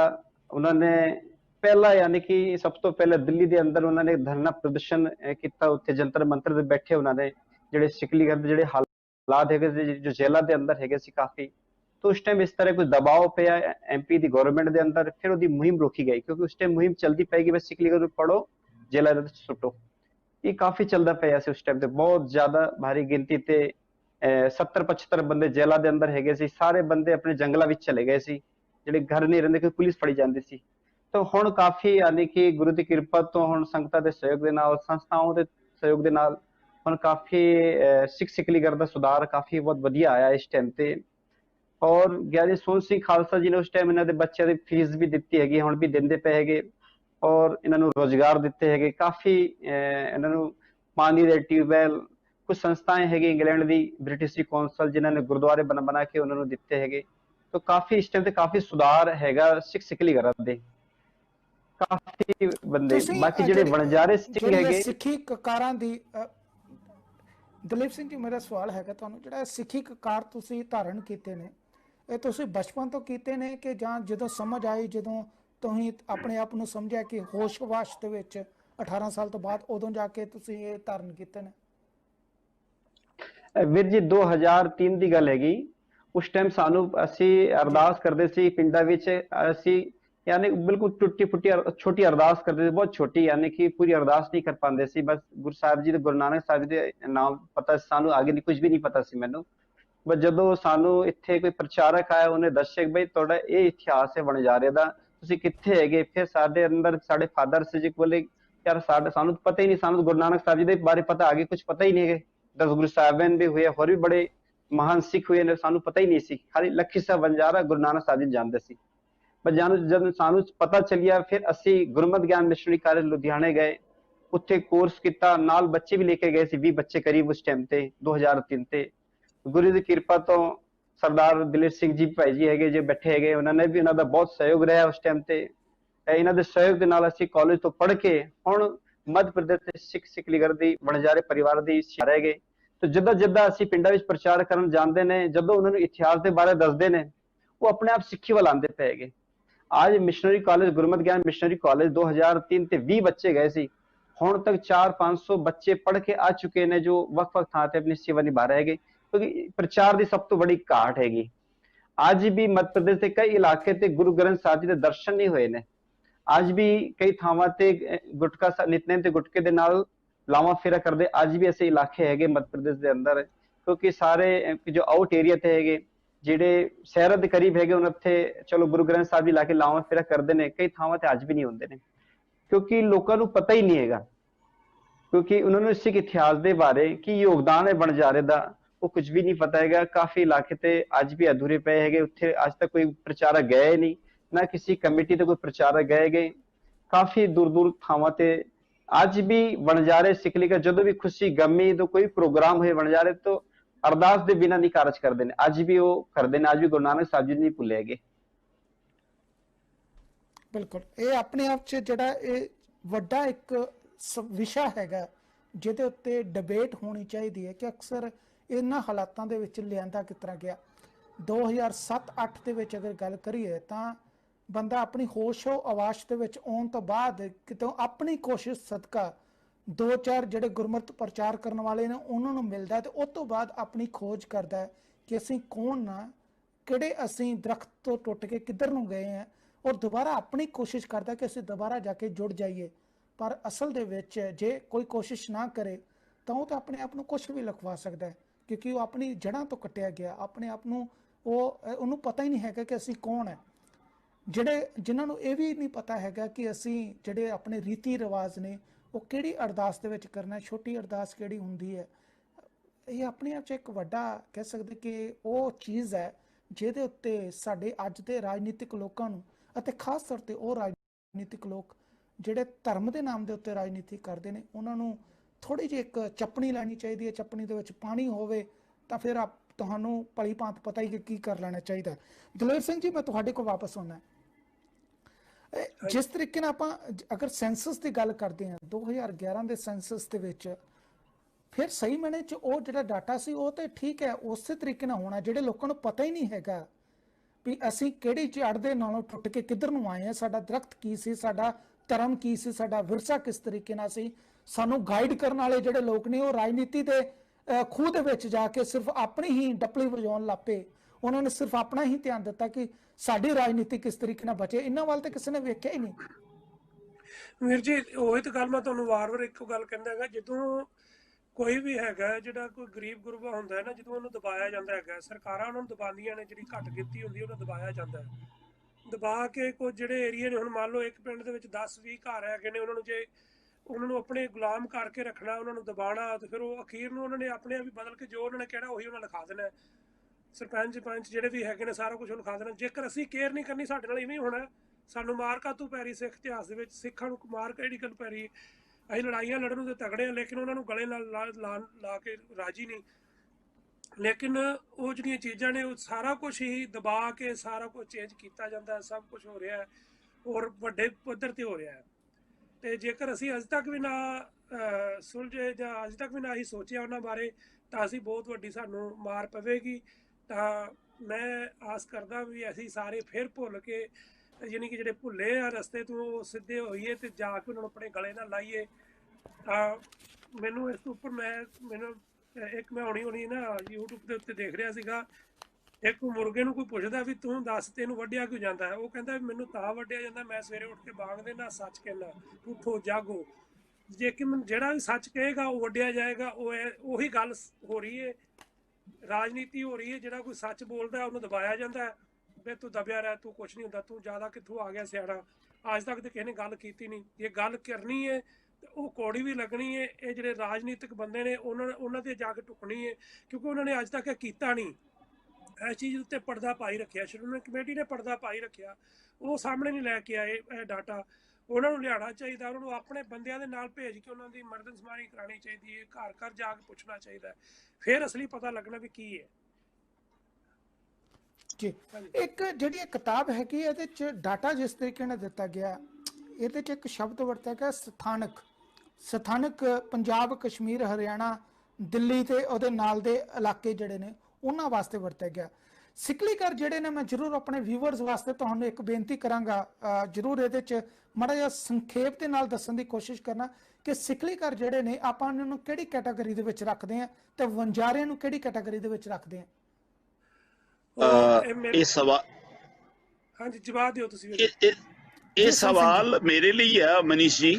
ਇਹ ਮੈਂ ਆਪ ਜੀ ਦੇ ਚਰਨਾਂ 'ਚ ਜੀ। ਬੇਨਤੀ ਕਰਦਾ ਹਾਂ ਕਿ ਜਿਹੜੇ ਬਣਜਾਰੇ ਵੀਰ ਨੇ ਇਹ ਗੁਰੂ ਨਾਨਕ ਸਾਹਿਬ ਦੇ ਸਮੇਂ ਤੋਂ ਭਾਈ ਮਨਸੁਖ ਤੋਂ ਲੈ ਕੇ ਸਿੱਖੀ ਦੇ ਵਿੱਚ ਆਏ ਨੇ। ਜੀ। ਜਿਹੜੇ ਸਿੱਖਲੀਗਰ ਨੇ ਇਹ ਗੁਰੂ ਹਰਗੋਬਿੰਦ ਸਾਹਿਬ ਦੇ ਸਮੇਂ ਤੇ 1628 ਦੇ ਵਿੱਚ ਜਿਹੜੇ ਨੇ ਸਿੱਖੀ ਵਿੱਚ ਆਏ ਨੇ। ਇਹਨਾਂ ਨੂੰ ਰਾਜਸਥਾਨ ਤੋਂ ਗੁਰੂ ਹਰਗੋਬਿੰਦ ਸਾਹਿਬ ਨੇ ਬੁਲਾਇਆ ਸੀ। ਇਹਨਾਂ ਦਾ ਬਜ਼ੁਰਗ ਭਾਈ ਕੇਰ ਸਿੰਘ ਆਪਣੇ ਕੁਣਬੇ ਦੇ ਨਾਲ ਹਥਿਆਰ ਬਣਾਉਣ ਲਈ ਆਇਆ ਸੀ ਤੇ ਜਦੋਂ ਇਹਨਾਂ ਨੇ ਆ ਕੇ ਦੇਖਿਆ ਕਿ ਗੁਰੂ ਸਾਹਿਬ ਤੇ ਸਭ ਨੂੰ ਗਲੇ ਮਿਲਦੇ ਨੇ, ਸਿੱਖ ਵੀ ਕੋਈ ਵਿਤਕਰਾ ਨਹੀਂ ਕਰਦੇ, ਸਭ ਇੱਕ ਦੂਜੇ ਨੂੰ ਗਲੇ ਮਿਲਦੇ ਨੇ, ਇਹਨਾਂ ਵਿੱਚ ਜਾਤ ਪਾਤ ਨਹੀਂ, ਤੇ ਇਹਨਾਂ ਨੇ ਸਿੱਖੀ ਉਦੋਂ ਤੋਂ ਧਾਰਨ ਕੀਤੀ ਸੀ। ਇਹਨਾਂ ਦੀ ਕੋਈ ਕੈਟੇਗਰੀ ਨਹੀਂ ਹੈ, ਇਹ ਸਿੱਖ ਨੇ। ਜਿਹੜੇ ਮੋਨੇ ਬਣਜਾਰੇ ਵੀ ਨੇ, ਤੁਸੀਂ ਸੁਣ ਕੇ ਹੈਰਾਨ ਹੋ ਜਾਵੋਗੇ, ਜਦੋਂ ਉਹਨਾਂ ਕੋਲ ਗੁਰੂ ਗ੍ਰੰਥ ਸਾਹਿਬ ਨਹੀਂ ਸੀ ਜਾਂ ਜਿਹੜੇ ਅੱਜ ਵੀ ਜੰਗਲਾਂ ਦੇ ਵਿੱਚ ਰਹਿੰਦੇ ਨੇ, ਸ਼ਹਿਰਾਂ ਤੋਂ ਦੂਰ ਰਹਿੰਦੇ ਨੇ, ਉਹ ਆਪਣੇ ਬੱਚਿਆਂ ਦੇ ਲੜ ਗੁਰੂ ਨਾਨਕ ਦੇ ਨਾਮ ਦਾ ਰੁਪਈਆ ਬੰਨੇ ਬਗੈਰ ਲਾਵਾਂ ਫੇਰੇ ਨਹੀਂ ਕਰਦੇ। ਔਰ ਇੱਥੋਂ ਤੱਕ ਵੀ ਸਾਬਤ ਹੋਇਆ ਕਿ ਜ਼ਮੀਨ ਦੇ ਉੱਤੇ ਇੱਕ ਕਾਰ ਲਿਖ ਕੇ ਵੀ ਇੱਕ ਸਮੇਂ ਦੇ ਵਿੱਚ ਜਿਹੜੇ ਬਣਜਾਰੇ ਤੇ ਸਿੱਖਲੀਗਰ ਉਹਦੇ ਗਿਰਦ ਫੇਰੇ ਲੈ ਕੇ ਆਪਣੇ ਬੱਚਿਆਂ ਦਾ ਵਿਆਹ ਕਰਦੇ ਨੇ। ਬਣਜਾਰੇ ਤੇ ਸ਼ਰੇਆਮ ਕਹਿੰਦੇ ਨੇ, ਜਿਸ ਘਰ ਨਹੀਂ ਨਾਨਕ ਪੂਜਾ ਉਸ ਘਰ ਦੇਉ ਨਾ ਦੂਜਾ। ਭਾਵ ਜਿਸ ਘਰ ਦੇ ਵਿੱਚ ਗੁਰੂ ਨਾਨਕ ਦੀ ਪੂਜਾ ਨਹੀਂ ਹੁੰਦੀ ਉਸ ਘਰ ਨਾਲ ਅਸੀਂ ਕੋਈ ਰਿਸ਼ਤਾ ਨਹੀਂ ਰੱਖਣਾ। ਇਹ ਪੱਕੇ ਸਿੱਖ ਨੇ, ਇਹ ਗੁਰੂਆਂ ਦੇ ਸਮੇਂ ਤੋਂ ਨੇ। ਮਤਲਬ ਮੇਰੀ ਸੰਸਥਾ ਦੇ ਬੌਸ ਨੇ ਸਾਡੇ ਸਰਦਾਰ ਰੁਪਿੰਦਰ ਸਿੰਘ ਜੀ ਮਾਰਕੋ, ਉਹ ਇਹਨਾਂ ਲਈ ਇੱਕ ਸ਼ਬਦ ਵਰਤਦੇ ਨੇ, ਇਹ ਗੁਰ ਸ਼ੋਹ ਪ੍ਰਾਪਤ ਨੇ। ਭਾਵ ਇਹਨਾਂ ਨੂੰ ਸਾਡੇ ਗੁਰੂ ਸਾਹਿਬਾਨ ਨੇ ਆਪਣੇ ਕਰ ਕਮਲਾਂ ਦੇ ਨਾਲ ਛੋਹਿਆ, ਇਹ ਸ਼ੋਹ ਪ੍ਰਾਪਤ ਨੇ। ਔਰ ਦੂਜਾ ਮਨੀਸ਼ ਜੀ, ਇੱਥੇ ਇੱਕ ਗੱਲ ਮੈਂ ਹੋਰ ਕਲੀਅਰ ਕਰ ਦੇਣੀ ਚਾਹੁੰਦਾ ਕਿ ਸਿੱਖਲੀਗਰ ਇਹਨਾਂ ਦੀ ਜਾਤ ਨਹੀਂ ਹੈ, ਸਿੱਖਲੀਗਰ ਇਹਨਾਂ ਦੀ ਉਪਾਧੀ ਹੈ। ਜਦੋਂ ਭਾਈ ਰਾਮ ਸਿੰਘ ਜੀ ਨੇ ਲੋਹਗੜ੍ਹ ਦੇ ਕਿਲੇ ਦੇ ਅੰਦਰ ਹਥਿਆਰ ਬਣਾਏ ਸੀ, ਬਾਪੂ ਕਲਗੀਧਰ ਪਾਤਸ਼ਾਹ ਸਾਬੇ ਕਮਾਲ ਗੁਰੂ ਗੋਬਿੰਦ ਸਿੰਘ ਸਾਹਿਬ ਦੇ ਸਮੇਂ ਦੇ ਉੱਤੇ, ਗੁਰੂ ਸਾਹਿਬ ਹਥਿਆਰਾਂ ਦੀ ਪਰਖ ਆਪ ਕਰਦੇ ਹੁੰਦੇ ਸੀ। ਜਦੋਂ ਲੋਹਗੜ੍ਹ ਦੇ ਕਿਲੇ ਦੇ ਅੰਦਰ ਭਾਈ ਰਾਮ ਸਿੰਘ ਜੀ ਨੂੰ ਕਲਗੀਧਰ ਪਾਤਸ਼ਾਹ ਜੀ ਨੇ ਨਮੈਸ਼ ਲਾਉਣ ਨੂੰ ਕਿਹਾ, ਹਥਿਆਰਾਂ ਦੀ ਪਰਖ ਜਦੋਂ ਕਲਗੀਧਰ ਪਾਤਸ਼ਾਹ ਕਰਨ ਆਏ, ਹਥਿਆਰਾਂ ਦੀ ਨਮੈਸ਼ ਦੀ, ਹਥਿਆਰ ਚਮਕਦੇ ਸੀ। ਚਮਕਣ ਨੂੰ ਫਾਰਸੀ ਦੇ ਅੰਦਰ ਸਿਕਲ ਕਹਿੰਦੇ ਨੇ ਤੇ ਚਮਕਾਉਣ ਵਾਲੇ ਦਾ ਨਾਮ ਮੇਰੇ ਬਾਪੂ ਕਲਗੀਧਰ ਪਾਤਸ਼ਾਹ ਜੀ ਨੇ ਸਿਕਲੀਗਰ ਕਰ ਦਿੱਤਾ। ਸਿਕਲੀਗਰ ਇਹਨਾਂ ਦੀ ਜਾਤ ਨਹੀਂ ਹੈ, ਇਹਨਾਂ ਦੀ ਉਪਾਧੀ ਹੈ। ਬਣਜਾਰੇ ਇਹਨਾਂ ਦੀ ਜਾਤ ਨਹੀਂ ਹੈ, ਕਿਉਂਕਿ ਵਣਜ ਕਰਦੇ ਸੀ, ਵਪਾਰ ਕਰਦੇ ਸੀ, ਉਦੋਂ ਤੋਂ ਇਹ ਬਣਜਾਰੇ ਕਹਾਉਣ ਲੱਗੇ ਆ। ਅਸਲ ਦੇ ਵਿੱਚ ਸਿੱਖੀ ਦੇ ਅੰਦਰ ਕੋਈ ਜਾਤ ਪਾਤ ਨਹੀਂ ਹੁੰਦੀ, ਪਰ ਅਸੀਂ ਹੀ ਜਾਤਾਂ ਪਾਤਾਂ ਦੇ ਵਿੱਚ ਵੰਡ ਕੇ ਜਿਹੜੇ ਸਿੱਖੀ ਦੇ ਮੇਨ ਅਸੂਲ ਨੇ, ਮੇਰੇ ਸਤਿਗੁਰੂ ਗੁਰੂ ਨਾਨਕ ਸਾਹਿਬ ਸੱਚੇ ਪਾਤਸ਼ਾਹ ਜੀ ਮਹਾਰਾਜ ਫਰਮਾਉਂਦੇ ਨੇ, ਜਾਤ ਜਨਮ ਹੈ ਪੁੱਛੀਏ ਸੱਚ ਘਰ ਲਿਹੋ ਬਤਾਏ, ਸਾ ਜਾਤ ਸਾ ਪਤ ਹੈ ਜਿਹੇ ਕਰਮ ਕਮਾਏ। ਗੁਰੂ ਸਾਹਿਬ ਤੇ ਇੱਥੋਂ ਤੱਕ ਵੀ ਕਹਿੰਦੇ ਨੇ, ਫੱਕੜ ਜਾਤੀ ਫੱਕੜ ਨੋ ਸਭਨਾ ਜੀਆਂ ਇੱਕਾ ਛਾਉ। ਜਾਤ ਦੀ ਗੱਲ ਕਰਨੀ ਹੀ ਗਾਲ ਕੱਢਣ ਦੇ ਬਰਾਬਰ ਹੈ। ਪਰ ਅਸੀਂ ਆਪਣੇ ਆਪ ਨੂੰ ਜਿਹੜਾ ਸੰਭਾਲਿਆ ਨਹੀਂ, ਪੰਜਾਬ ਦੇ ਅੰਦਰ ਤੇ ਘੋਣ-ਮੋਣ ਹੋ ਗਏ। ਪਰ ਜਦੋਂ ਅਸੀਂ ਸਿੱਖ ਸਿੱਖਲੀਗਰਾਂ ਜਾਣੇ ਆ, ਜੇ ਕੋਈ ਉਹਨਾਂ ਦਾ ਬੱਚਾ ਕੇਸ ਕਤਲ ਕਰਵਾ ਦੇਵੇ ਤੇ ਉਹਨੂੰ ਘਰੋਂ ਕੱਢ ਦਿੰਦੇ ਨੇ। ਜਿੰਨਾ ਵੀ ਮੈਂ ਗਿਆ, ਮੈਨੂੰ ਤੇ 2 ਜਾਂ 3 ਬਿਮਾਰੀ ਦੇ ਕਰਕੇ ਜਿਹੜੇ ਸਿੱਖਲੀਗਰ ਉਹਨਾਂ ਦੇ ਕੇਸ ਕਤਲ ਕਰੇ ਹੋਏ ਦੇਖੇ ਨੇ। ਅਦਰਵਾਈਜ਼ ਇਹ ਕੇਸ ਕਤਲ ਨਹੀਂ ਜੇ ਕਰਦੇ, ਇਹਨਾਂ ਨੂੰ ਡਿਫਰੈਂਸ਼ੀਏਟ ਨਹੀਂ ਕੀਤਾ ਜਾ ਸਕਦਾ। ਇਹ ਗੁਰੂ ਨਾਨਕ ਦੇ ਸਮੇਂ ਤੋਂ ਲੈ ਕੇ ਤੇ ਗੁਰੂ ਹਰਗੋਬਿੰਦ ਸਾਹਿਬ ਦੇ ਸਮੇਂ ਤੋਂ ਲੈ ਕੇ ਸਿੱਖੀ ਨਾਲ ਜੁੜੇ ਹੋਏ ਨੇ। ਪਿਛਲੇ 20 ਸਾਲਾਂ ਤੋਂ ਸੰਸਥਾਵਾਂ ਉੱਥੇ ਜਾਣ ਲੱਗੀਆਂ ਨੇ। ਔਰ ਹੈਰਾਨੀ ਦੀ ਗੱਲ ਇਹ ਹੈ, SGPC, ਦਿੱਲੀ ਕਮੇਟੀ, ਕਿਸੇ ਵੱਲੋਂ ਕੋਈ ਸਹਾਇਤਾ ਨਹੀਂ ਹੈ। ਬਹੁਤੀਆਂ ਸੰਸਥਾਵਾਂ ਜਿਹੜੀਆਂ 90% ਸੰਸਥਾਵਾਂ ਵਿਦੇਸ਼ਾਂ ਵਿੱਚ ਬੈਠੇ ਸਿੱਖ ਜਿਹੜੇ ਨੇ ਉਹ ਆ ਕੇ ਇਹਨਾਂ ਦੀ ਸੇਵਾ ਕਰਦੇ ਨੇ। 10% ਸਿੱਖ ਨੇ ਜਿਹੜੇ ਪੰਜਾਬ ਦੇ, ਦਿੱਲੀ ਦੇ, ਭੋਪਾਲ ਦੇ ਜਿਹੜੇ ਇਹਨਾਂ ਦੀ ਸੇਵਾ ਕਰਦੇ ਨੇ। ਸਗੋਂ ਇਹਨਾਂ ਨੂੰ ਕੁਛ ਇੱਕ ਜਗ੍ਹਾ ਤੇ ਸਾਨੂੰ ਪਤਾ ਲੱਗਿਆ ਕਿ ਗੁਰਦੁਆਰਿਆਂ ਦੇ ਅੰਦਰ ਇਹਨਾਂ ਦੇ ਨਾਲ ਮਿਸਬਿਹੇਵ ਵੀ ਹੋਇਆ। ਇਹਨਾਂ ਨੂੰ ਇੱਕ ਤਰ੍ਹਾਂ ਦੇ ਸਾਡੇ ਹੀ ਕੁਝ ਸਿੱਖ ਵੀ ਦੂਜੇ ਦਰਜੇ ਦੇ ਸ਼ਹਿਰੀ ਸਮਝਦੇ ਨੇ, ਜਦ ਕਿ ਇਹਨਾਂ ਕੋਲ ਪਾਣੀ ਪੀਣ ਨੂੰ ਸਹੂਲਤ ਨਹੀਂ ਹੈ, ਝੌਪੜੀਆਂ 'ਚ ਰਹਿੰਦੇ ਨੇ। ਇਹਨਾਂ ਦੇ ਪੁਲਿਸ ਦਾ ਤਸ਼ੱਦਦ ਹੁੰਦਾ, ਉਹਦੇ ਬਾਵਜੂਦ ਵੀ ਸਿੱਖੀ ਸੰਭਾਲ ਕੇ ਬੈਠੇ ਨੇ। ਸਿੱਖਲੀਗਰ ਇਹਨਾਂ ਦੀ ਉਪਾਧੀ ਹੈ। ਬਣਜਾਰੇ ਇਸ ਕਰਕੇ ਕਿਉਂਕਿ ਵਣਜ ਕਰਦੇ ਸੀ, ਅਦਰਵਾਈਜ਼ ਇਹਨਾਂ ਨੂੰ ਕਿਸੇ ਕੈਟੇਗਰੀ 'ਚ ਨਹੀਂ ਰੱਖਿਆ ਜਾ ਸਕਦਾ। ਇਹ ਗਰੀਬ ਨੇ, ਲੋੜਵੰਦ ਨੇ, ਇਹਨਾਂ ਦੀ ਮਦਦ ਕਰਨੀ ਚਾਹੀਦੀ ਹੈ। ਇਸ ਕਰਕੇ ਇਹ ਪੱਕੇ ਸਿੱਖ ਨੇ, ਗੁਰੂ ਨਾਨਕ ਦੇ ਸਮੇਂ ਤੋਂ ਸਿੱਖੀ ਨਾਲ ਜੁੜੇ ਹੋਏ ਨੇ ਜੀ। ਤੇ ਜਿਹੜੇ ਸਤਨਾਮੀਏ ਨੇ, ਸਤਨਾਮੀਏ ਕਿਸ ਕੈਟਾਗਰੀ ਦੇ ਵਿੱਚ ਲੈ ਕੇ ਜਾਵਾਂਗੇ ਅਸੀਂ? ਸਤਨਾਮੀਏ ਅਸਲ 'ਚ ਇੱਕ ਮੂਵਮੈਂਟ ਚੱਲੀ ਸੀ ਕਬੀਰ ਪੰਥੀ। ਸਤਿਗੁਰੂ ਕਬੀਰ ਸਾਹਿਬ ਦੀ ਬਾਣੀ ਗੁਰੂ ਗ੍ਰੰਥ ਸਾਹਿਬ ਦੇ ਅੰਦਰ ਨੇ। ਇਹ ਕਬੀਰ ਦੀ ਬਾਣੀ ਪੜ੍ਹਦੇ ਆ। ਕਬੀਰ ਦੀ ਬਾਣੀ ਜੀ ਪੜ੍ਹਨ ਦੇ ਕਰਕੇ ਅਸਲ ਦੇ ਵਿੱਚ ਜਿਹੜੇ ਨੇ ਇਹ ਜਦੋਂ ਕਬੀਰ ਸਾਹਿਬ ਦੀ ਬਾਣੀ ਗੁਰੂ ਗ੍ਰੰਥ ਸਾਹਿਬ ਦੇ ਅੰਦਰ ਸ਼ਾਮਲ ਕਰ ਦਿੱਤੀ, ਗੁਰੂ ਅਰਜਨ ਸਾਹਿਬ ਸੱਚੇ ਪਾਤਸ਼ਾਹ ਜੀ ਮਹਾਰਾਜ ਜੀ ਨੇ ਜਦੋਂ ਸਤਨਾਮੀਆਂ ਨੂੰ ਇਹ ਪਤਾ ਲੱਗਿਆ ਕਿ ਗੁਰੂ ਗ੍ਰੰਥ ਸਾਹਿਬ ਦੇ ਅੰਦਰ ਕਬੀਰ ਸਾਹਿਬ ਵੀ ਸਾਰੇ ਗੁਰੂਆਂ ਦੇ ਨਾਲ ਬਿਰਾਜਮਾਨ ਨੇ ਤੇ ਇਹ ਵੀ ਸਿੱਖੀ ਦੇ ਨਾਲ ਜੁੜ ਗਏ। ਬਹੁਤ ਸਾਰੇ ਸਤਨਾਮੀਏ ਜਿਹੜੇ ਨੇ ਅੰਮ੍ਰਿਤਧਾਰੀ ਵੀ ਹੋ ਚੁੱਕੇ ਆ। ਅਸਲ ਦੇ ਵਿੱਚ ਮੈਂ ਇੱਥੇ ਇੱਕ ਉਹ ਲੋਕ ਜਿਹੜੇ ਦੇਸ਼ ਦੀ ਏਕਤਾ ਤੇ ਅਖੰਡਤਾ ਦੇ ਲਈ ਖਤਰਾ ਬਣਦੇ ਜਾਂਦੇ ਨੇ, ਮਾਫ ਕਰਨਾ ਇਹ ਸ਼ਬਦ ਬੜੇ ਸਖਤ ਨੇ, ਉਹ ਲੋਕ ਇਹਨਾਂ ਨੂੰ ਧਰਮ ਤੋਂ ਦੂਰ ਕਰਨ ਦੀ ਕੋਸ਼ਿਸ਼ ਕਰ ਰਹੇ ਨੇ। ਮੈਂ ਇੱਥੇ ਹੋਰ ਖੁਲਾਸਾ ਕਰਨਾ ਚਾਹੁੰਦਾ, ਕਰਨਾਟਕਾ ਦੇ ਅੰਦਰ ਜਿਹੜੇ ਵਣਜਾਰੇ ਨੇ ਉਹਨਾਂ ਦਾ ਬਹੁਤ ਵੱਡੀ ਗਿਣਤੀ ਵਿੱਚ ਧਰਮ ਪਰਿਵਰਤਨ ਕਰਵਾ ਲਿਆ ਜਾਂ ਕਰਵਾਇਆ ਜਾ ਰਿਹਾ। ਇਹਨਾਂ ਦੀ ਵਣਜਾਰਾ ਬੋਲੀ ਦੇ ਵਿੱਚ ਲਿਟਰੇਚਰ ਛਪਾ ਕੇ ਉੱਥੇ ਵੰਡਿਆ ਜਾ ਰਿਹਾ। ਇਹਨਾਂ ਨੂੰ ਸਾਜ਼ਿਸ਼ ਦੇ ਤਹਿਤ ਸਿੱਖੀ ਤੋਂ ਤੋੜਿਆ ਜਾ ਰਿਹਾ। ਅਸੀਂ ਅਵੇਸਲੇ ਆ, ਸਾਡੇ ਜਿਹੜੇ ਵਿਰੋਧੀ ਨੇ ਉਹ ਬੜੇ ਐਕਟਿਵ ਨੇ। ਇਹਦੇ ਪਿੱਛੇ ਉਹਨਾਂ ਦਾ ਪੋਲੀਟੀਕਲ ਮਕਸਦ ਆ ਤੇ ਸਾਡਾ ਵੀ ਪੋਲੀਟੀਕਲ ਮਕਸਦ ਹੈ। ਅਸੀਂ ਵੀ ਗੱਲ ਕਰਦੇ ਆ ਰਾਜ ਕਰੇਗਾ ਖਾਲਸਾ ਦੀ, ਤੇ ਸਾਨੂੰ ਅਸਲ 'ਚ ਜਿਹੜਾ ਖਾਲਸਾ ਰਾਜ ਆ ਇਹਦੇ ਅੰਦਰ ਤੇ ਹਰੇਕ ਨੂੰ ਜੀਣ ਦਾ ਹੱਕ ਬਰਾਬਰ ਦਾ ਮਿਲਣਾ ਆ। ਇਸ ਕਰਕੇ ਜਦੋਂ 8% ਰਾਜ ਕਰ ਸਕਦੇ ਨੇ ਉੱਥੇ ਕਬੀਰ ਪੰਥੀ ਵੀ ਸਾਡੇ ਨੇ। ਮੈਂ ਇੱਥੇ ਇੱਕ ਹੋਰ ਜ਼ਿਕਰ ਕਰ ਦੇਵਾਂ, ਮੈਂ ਪਹਿਲਾਂ ਇਹ ਗੱਲ ਕਰਨੀ ਚਾਹੁੰਦਾ ਸੀਗਾ। ਮੈਂ ਇੱਕ ਵਾਰੀ ਸੁਡਾਨ ਦੇ ਅੰਦਰ ਗਿਆ ਸੀ, ਉੱਥੇ ਨਸਰਾਨੀ ਕਮਿਊਨਿਟੀ ਹੈ ਜਿਹੜੀ ਗੁਰੂ ਨਾਨਕ ਦਾ ਨਾਮ ਲੈਂਦੀ ਹੈ, ਅੱਲਾਹੂ ਅਕਬਰ ਕਹਿਣ ਤੋਂ ਪਹਿਲਾਂ ਇੱਕ ਓਂਕਾਰ ਕਹਿੰਦੀ ਆ। ਇਵੇਂ ਹੀ ਸੋਬੀ ਬਰਾਦਰੀ ਆ ਇਰਾਕ ਦੇ ਅੰਦਰ ਜਿਹੜੀ ਗੁਰੂ ਨਾਨਕ ਦਾ ਨਾਮ ਲੈਵਾ ਹੈ, ਉਹ ਆਪਣੇ ਆਪ ਨੂੰ ਮੁਸਲਮਾਨ ਕਹਿੰਦੇ ਨਹੀਂ, ਕਹਿੰਦੇ ਅਸੀਂ ਤਾਂ ਸੋਬੀ ਆ, ਅਸੀਂ ਤਾਂ ਮੁਰੀਦ ਨਾਨਕੀ ਆ। ਇਹ ਤੇ ਅਸੀਂ ਇੰਡੀਆ ਦੇ ਨੂੰ ਇਕੱਠੇ ਕਰ ਪਾਏ। ਸਾਡੇ ਕੋਲ ਤੇ ਬਹੁਤ ਸਾਰੇ ਪ੍ਰੂਫ ਨੇ ਕਿ ਇੰਡੀਆ ਤੋਂ ਬਾਹਰ ਵੀ ਗੁਰੂ ਨਾਨਕ ਨਾਮ ਲੈਵਾ ਸੰਗਤਾਂ ਨੇ ਗੁਰੂ ਨਾਨਕ ਦਾ ਫਲਸਫਾ ਸਮੁੱਚੇ ਬ੍ਰਹਿਮੰਡ ਨੂੰ ਆਪਣੇ ਕਲਾਵੇ ਵਿੱਚ ਲੈ ਸਕਦਾ। ਇਸ ਕਰਕੇ ਅੱਜ ਜਿਹੜੀ ਹੈ ਧਰਮ ਜਿਹੜਾ ਆ ਇਹ ਸਾਨੂੰ ਆਪਸ ਵਿੱਚ ਮਿਲ ਵਰਤਣ ਸਿਖਾਲਦਾ, ਮਨੁੱਖਤਾ ਨਾਲ ਪਿਆਰ ਸਿਖਾਲਦਾ ਤੇ ਸਾਨੂੰ ਵਣਜਾਰੇ, ਸਿਕਲੀਗਰ, ਸਤਨਾਮੀ ਜਿਹੜੇ ਨੇ ਇਹਨਾਂ ਦੀ ਕੈਟੇਗਰੀ ਇੱਕ ਹੀ ਆ ਕਿ ਇਹ ਗੁਰੂ ਨਾਨਕ ਨੂੰ ਮੰਨਦੇ ਨੇ, ਇਹ ਗੁਰੂ ਗ੍ਰੰਥ ਸਾਹਿਬ ਨੂੰ ਮੰਨਦੇ ਨੇ। ਕਬੀਰ ਸਾਹਿਬ ਗੁਰੂ ਗ੍ਰੰਥ ਸਾਹਿਬ ਦੇ ਅੰਦਰ ਨੇ ਤੇ ਸਤਨਾਮੀ ਜਿਹੜੇ ਨੇ ਉਹਨਾਂ ਨੂੰ ਕਬੀਰ ਪੰਥੀ ਵੀ ਕਿਹਾ ਜਾਂਦਾ ਜੀ। ਬਹੁਤ ਬਹੁਤ ਧੰਨਵਾਦ ਜੀ। ਪਰ ਜਿਹੜੇ ਪ੍ਰਧਾਨ ਨੇ ਉਹ ਇਹਨਾਂ ਨੂੰ ਨਹੀਂ ਮੰਨਦੇ। ਸਭ ਤੋਂ ਵੱਡਾ ਸਵਾਲ ਜਿਹੜਾ ਉੱਥੇ ਆ ਕੇ ਗੱਲ ਕਰਦਾ। ਮੈਂ ਜ਼ਰੂਰ ਆਪਣੇ ਦਰਸ਼ਕਾਂ ਨੂੰ ਇੱਥੇ ਥੋੜਾ ਜਿਹਾ ਜ਼ਰੂਰ ਦੱਸਣਾ ਚਾਹੁੰਦਾ ਕਿ 190 SGPC ਦੇ ਮੈਂਬਰ ਹੁੰਦੇ ਨੇ, 170 ਚੁਣ ਕੇ ਹੁੰਦੇ ਨੇ, 5 ਉਹਨਾਂ ਦੇ ਵਿੱਚ ਜਥੇਦਾਰ ਹੁੰਦੇ ਨੇ, 15 ਜਿਹੜੇ ਨੇ ਓਪਡ ਹੁੰਦੇ ਨੇ, ਮਰਜ਼ੀ ਦੇ ਨਾਲ ਚੁਣੇ ਜਾਂਦੇ ਨੇ। ਉਹਨਾਂ ਦੇ ਵਿੱਚੋਂ ਇੱਕ ਮੱਧ ਪ੍ਰਦੇਸ਼ ਦੇ ਵਿੱਚ ਬੀਬੀ ਸੁਖਵਿੰਦਰ ਕੌਰ ਜੀ ਹੈਗੇ ਨੇ। ਮੈਂ ਉਹਨਾਂ ਨੂੰ ਕੱਲ ਵੀ ਸੰਪਰਕ ਕੀਤਾ ਸੀ ਲੇਕਿਨ ਉਹਨਾਂ ਦੇ ਨਾਲ ਹੋ ਨਹੀਂ ਸਕਿਆ। ਉਹਨਾਂ ਦੇ ਦਿਓਰ ਨੇ ਫੋਨ ਚੁੱਕਿਆ ਸੀ, ਉਹਨਾਂ ਨੇ ਵਾਅਦਾ ਕੀਤਾ ਸੀ ਕਿ ਜਾਂਦੇ ਹੀ ਗੱਲ ਕਰਾਵਾਂਗੇ। ਇਸ ਗੱਲ ਨੂੰ ਤਕਰੀਬਨ 12 ਘੰਟੇ ਤੋਂ ਵੱਧ ਦਾ ਸਮਾਂ ਜਿਹੜਾ ਹੋ ਚੁੱਕਾ ਹੋਇਆ ਲੇਕਿਨ ਉਹਨਾਂ ਨੇ ਕੋਈ ਵੀ ਉਹਦਾ ਜਵਾਬ ਜਿਹੜਾ ਉਹ ਨਹੀਂ ਦਿੱਤਾ। ਪਰ ਇੱਥੇ ਗੱਲ ਜਿਹੜੀ ਉਹ ਜ਼ਿੰਮੇਵਾਰੀ ਦੀ ਆ ਕੇ ਠਹਿਰਦੀ ਹੈ ਕਿ ਜ਼ਿੰਮੇਵਾਰੀ ਕਿੱਥੇ, ਕੌਣ ਹੈ ਇਹਦੇ ਲਈ ਜ਼ਿੰਮੇਵਾਰ। ਤੇ ਜਿਹੜੇ ਅੱਜ ਨੌਜਵਾਨ ਬੱਚੇ ਜਿਹੜੇ ਨੇ ਆਪਣੇ ਦੁਬਾਰਾ ਆਪਣੇ ਸਰੂਪ ਦੇ ਵਿੱਚ ਵਾਪਸ ਆਉਣੇ ਚਾਹੁੰਦੇ ਨੇ ਜਾਂ ਆਪਣੇ ਧਰਮ ਨੂੰ ਦੁਬਾਰਾ ਜਿਹੜਾ ਉਹ ਜੁਆਇਨ ਕਰਨਾ ਚਾਹੁੰਦੇ ਨੇ, ਹੋ ਸਕਦਾ ਕਿ ਕਈ ਮੁਸ਼ਕਲਾਂ ਹੋਣ, ਉਹਨਾਂ ਦੇ ਬਜ਼ੁਰਗਾਂ ਨੇ ਨਾ ਸੰਭਾਲਿਆ ਹੋਵੇ, ਆਪਣੀ ਕਈ ਲੋੜਾਂ ਹੋ ਸਕਦੀਆਂ ਨੇ। ਪਰ ਜੇ ਉਹਨਾਂ ਦੀਆਂ ਪੀੜ੍ਹੀਆਂ ਅੱਗੇ ਆ ਕੇ ਇਸ ਨੂੰ ਚੇਂਜ ਕਰਨੀਆਂ ਚਾਹੁੰਦੀਆਂ ਨੇ ਤੇ ਕੀ ਸਾਡਾ ਇੱਥੇ ਫਰਜ਼ ਨਹੀਂ ਬਣਦਾ? ਇਹ ਆਪਣੇ ਆਪ 'ਚ ਇੱਕ ਵੱਡਾ ਸਵਾਲ ਹੈ ਤੇ ਇਹਦੇ ਲਈ ਆਪਾਂ ਜ਼ਿੰਮੇਵਾਰ ਕਿਹਨੂੰ ਠਹਿਰਾ ਸਕਦੇ ਹਾਂ, ਇਹ ਵੀ ਆਪਣੇ ਆਪ ਨੂੰ ਸਵਾਲ ਜ਼ਰੂਰ ਕਰਨਾ ਚਾਹੀਦਾ। ਦਲੀਪ ਸਿੰਘ ਜੀ, ਮੈਂ ਜ਼ਰੂਰ ਤੁਹਾਡੇ ਕਿਤੇ ਪੁੱਛਣਾ ਚਾਹੂੰਗਾ, ਜਦੋਂ ਤੁਹਾਨੂੰ ਲੁਧਿਆਣੇ ਦਾ ਐਡਰੈਸ ਮਿਲਿਆ ਸੀ ਕਿ ਅਸੀਂ ਗੁਰਮਤ ਕੇਂਦਰ ਜਾ ਕੇ ਉੱਥੇ ਜਾ ਕੇ ਸਿੱਖੀ ਜਿਹੜੀ ਹੈ ਉਹਨੂੰ ਧਾਰਨ ਕਰਨਾ ਹੈ, ਉੱਥੇ ਜਾ ਕੇ ਅਸੀਂ ਸਿੱਖਣਾ ਵੀ ਹੈਗਾ ਕਿ ਕਿਸ ਤਰੀਕੇ ਨਾਲ ਪ੍ਰਚਾਰ ਜਿਹੜਾ ਉਹ ਕੀਤਾ ਜਾਂਦਾ ਹੈ, ਗੁਰਮਤ ਪ੍ਰਚਾਰ ਦੀ ਮੈਂ ਗੱਲ ਕਰ ਰਿਹਾ। ਮੈਂ ਤੁਹਾਨੂੰ ਇਹ ਤੋਂ ਪਹਿਲਾਂ ਜ਼ਰੂਰ ਪੁੱਛਣਾ ਚਾਹੁੰਦਾ ਕਿ ਤੁਹਾਨੂੰ ਉਹ ਤੋਂ ਪਹਿਲਾਂ ਕਦੀ ਪਤਾ ਸੀ ਜਾਂ ਤੁਹਾਡੇ ਬਜ਼ੁਰਗਾਂ ਨੂੰ ਪਤਾ ਸੀ ਕਿ ਸ਼੍ਰੋਮਣੀ ਗੁਰਦੁਆਰਾ ਪ੍ਰਬੰਧਕ ਕਮੇਟੀ ਸਿੱਖਾਂ ਦੀ ਇੱਕ ਪਾਰਲੀਮੈਂਟ ਵੀ ਹੈਗੀ, ਜਿਹੜੇ ਹਰ ਪਾਸੇ ਦੁਨੀਆ ਭਰ ਦੇ ਵਿੱਚ ਜਿਹੜੇ ਗੁਰੂ ਘਰ ਨੇ ਉਹਨਾਂ ਦੇ ਵਿੱਚ ਉਹਨਾਂ ਦੀ ਪਹੁੰਚ ਹੈ, ਉਹਨਾਂ ਦੀ ਗੱਲਬਾਤ ਹੈ, ਉਹ ਜ਼ਰੂਰ ਤੁਹਾਡਾ ਵੀ ਖਿਆਲ ਰੱਖ ਸਕਦੀ ਹੈ? ਜੀ ਵੀਰ ਜੀ, ਫਿਰ ਜੀ ਸਾਨੂੰ ਉਸ ਟਾਈਮ ਤੇ ਕੁਝ ਵੀ ਨਹੀਂ ਪਤਾ ਸੀ। ਖਾਲੀ ਸਾਡੇ ਜਿਹੜੇ ਬਜ਼ੁਰਗ ਹੈਗੇ ਸੀ ਗੁਰੂ ਨਾਨਕ ਸਾਹਿਬ ਜੀ ਕੀ ਅਰਦਾਸ ਕਰਦੇ ਸੀ, ਉਹ ਬਿਲਕੁਲ ਛੋਟੀ ਅਰਦਾਸ, ਔਰ ਬਸ ਨਹੀਂ ਪਤਾ ਸੀ ਇਹਨਾਂ ਨੂੰ।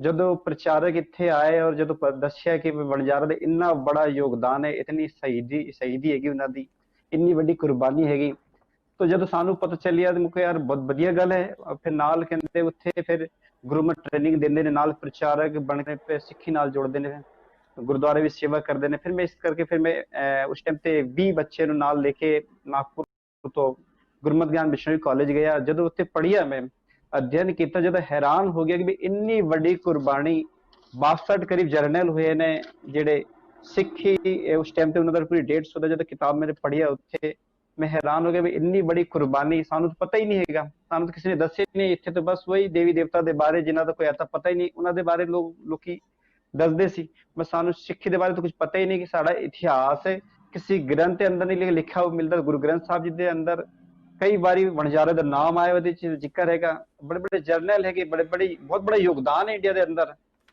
ਤਾਂ ਸਾਨੂੰ ਇਹ ਚੀਜ਼ ਕੀ ਪਤਾ ਹੀ ਨਹੀਂ ਹੈਗਾ। ਜਦੋਂ ਉੱਥੇ ਗੁਰਮਤਿ ਗਿਆਨ ਮਿਸ਼ਨਰੀ ਕਾਲਜ ਤੋਂ ਅਸੀਂ ਸਾਨੂੰ ਅਧਿਐਨ ਲਿਆ, ਸਾਨੂੰ ਪਤਾ ਚੱਲਿਆ, ਬੜੇ ਮਾਣ ਹੋਏ ਸਾਨੂੰ।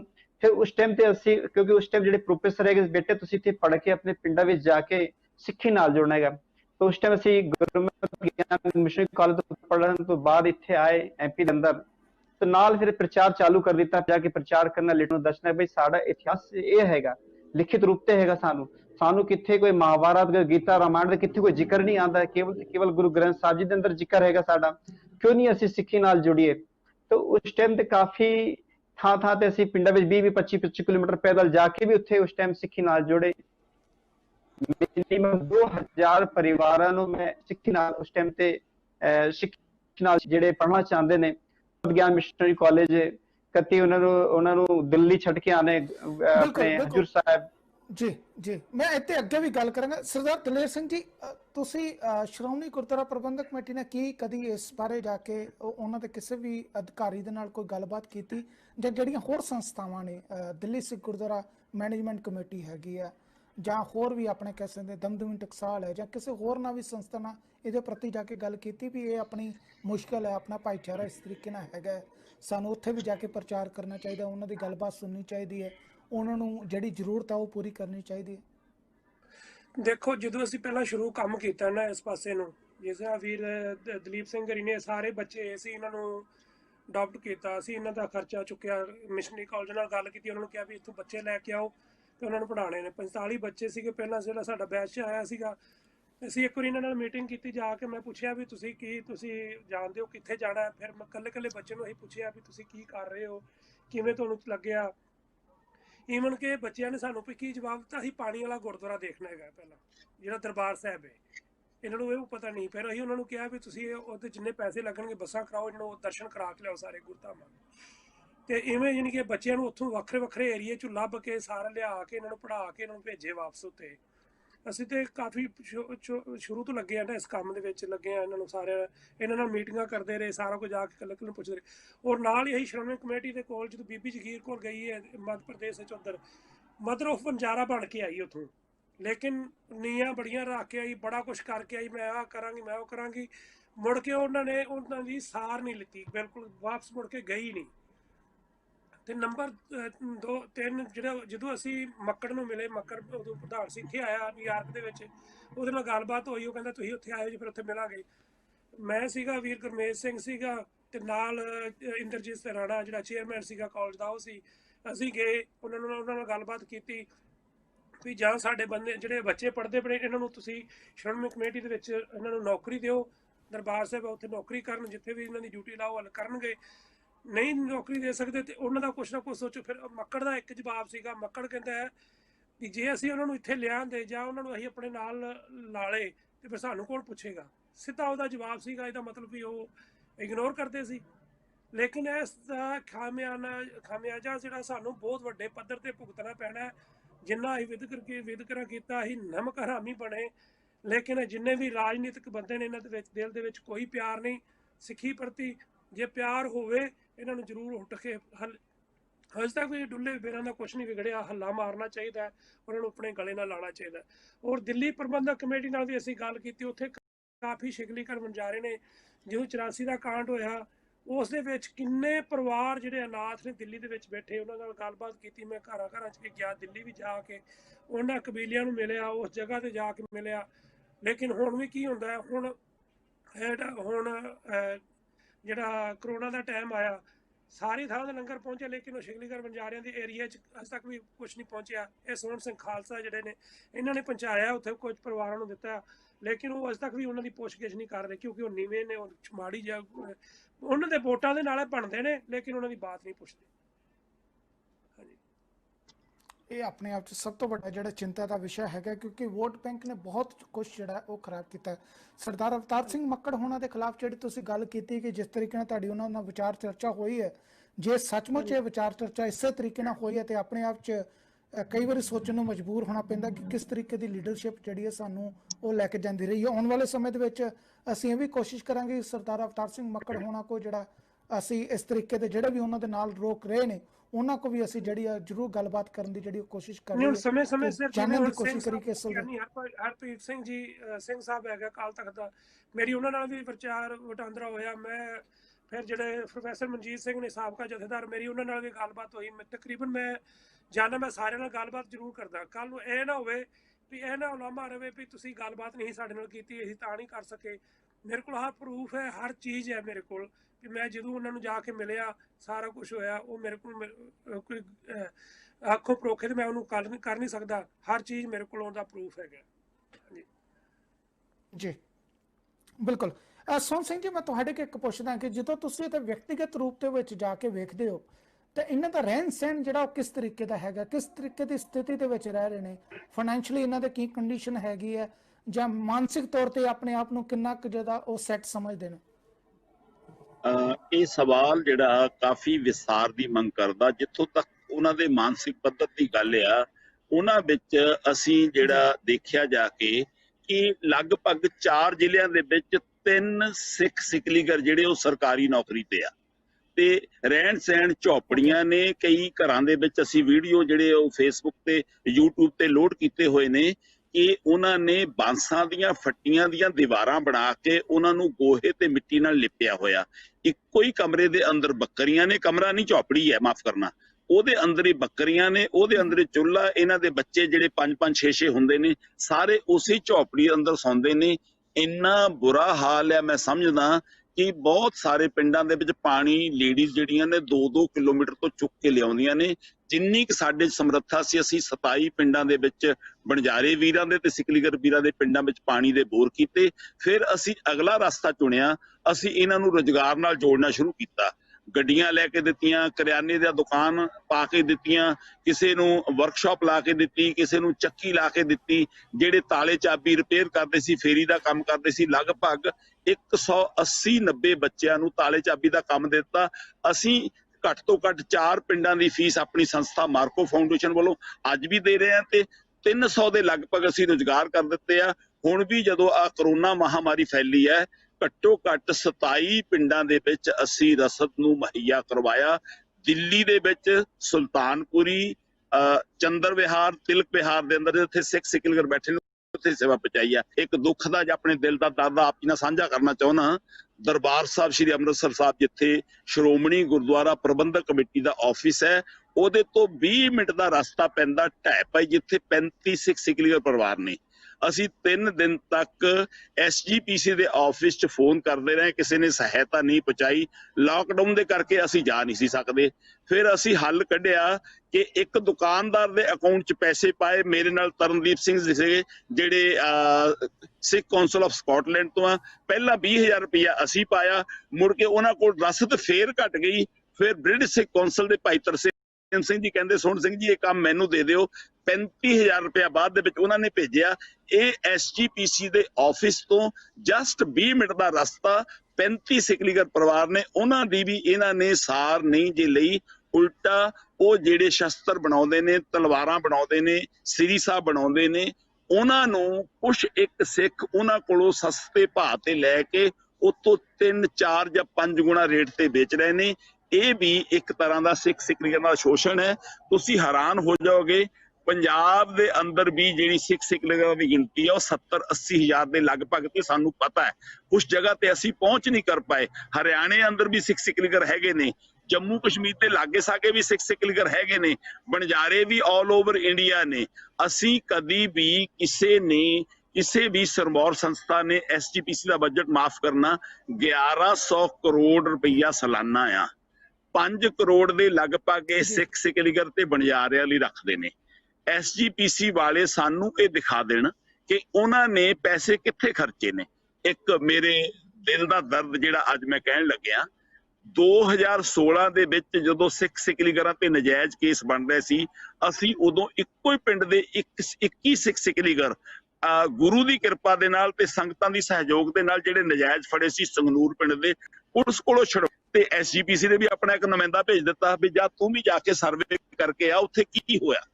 ਉਹ ਨੁਮਾਇੰਦਾ ਜਿਹੜਾ ਆ ਉਹ ਜਾ ਕੇ ਇੰਦੌਰ ਬੈਠਾ ਰਿਹਾ, ਉੱਥੋਂ ਸਿੱਖ ਸਿਕਲੀਗਰਾਂ ਦੇ ਪਿੰਡ 250-300 ਕਿਲੋਮੀਟਰ ਦੂਰ ਪੈਂਦੇ ਸੀ, ਉਹਨਾਂ ਪਿੰਡਾਂ 'ਚ ਨਹੀਂ ਗਿਆ। ਬਾਅਦ 'ਚ ਮੈਨੂੰ ਫੋਨ ਕੀਤਾ ਵੀ ਮੈਂ ਰਿਪੋਰਟ ਬਣਾਉਣੀ ਆ, ਮੈਨੂੰ ਦੱਸ ਮੈਂ ਕੀ ਲਿਖ ਕੇ ਪਾ ਦੇਵਾਂ, ਕਿਹੜੇ ਕਿਹੜੇ ਪਿੰਡਾਂ 'ਚ ਮੈਂ ਗਿਆ ਸੀ। ਮਤਲਬ ਉਹ ਪੈਸੇ ਲੈ ਕੇ ਗਿਆ, ਟਿਕਟ ਸਾਡੇ ਪੈਸਿਆਂ ਦੀ ਆ, ਗੁਰੂ ਗੋਲਕ ਗਰੀਬ ਦਾ ਮੂੰਹ ਹੈ।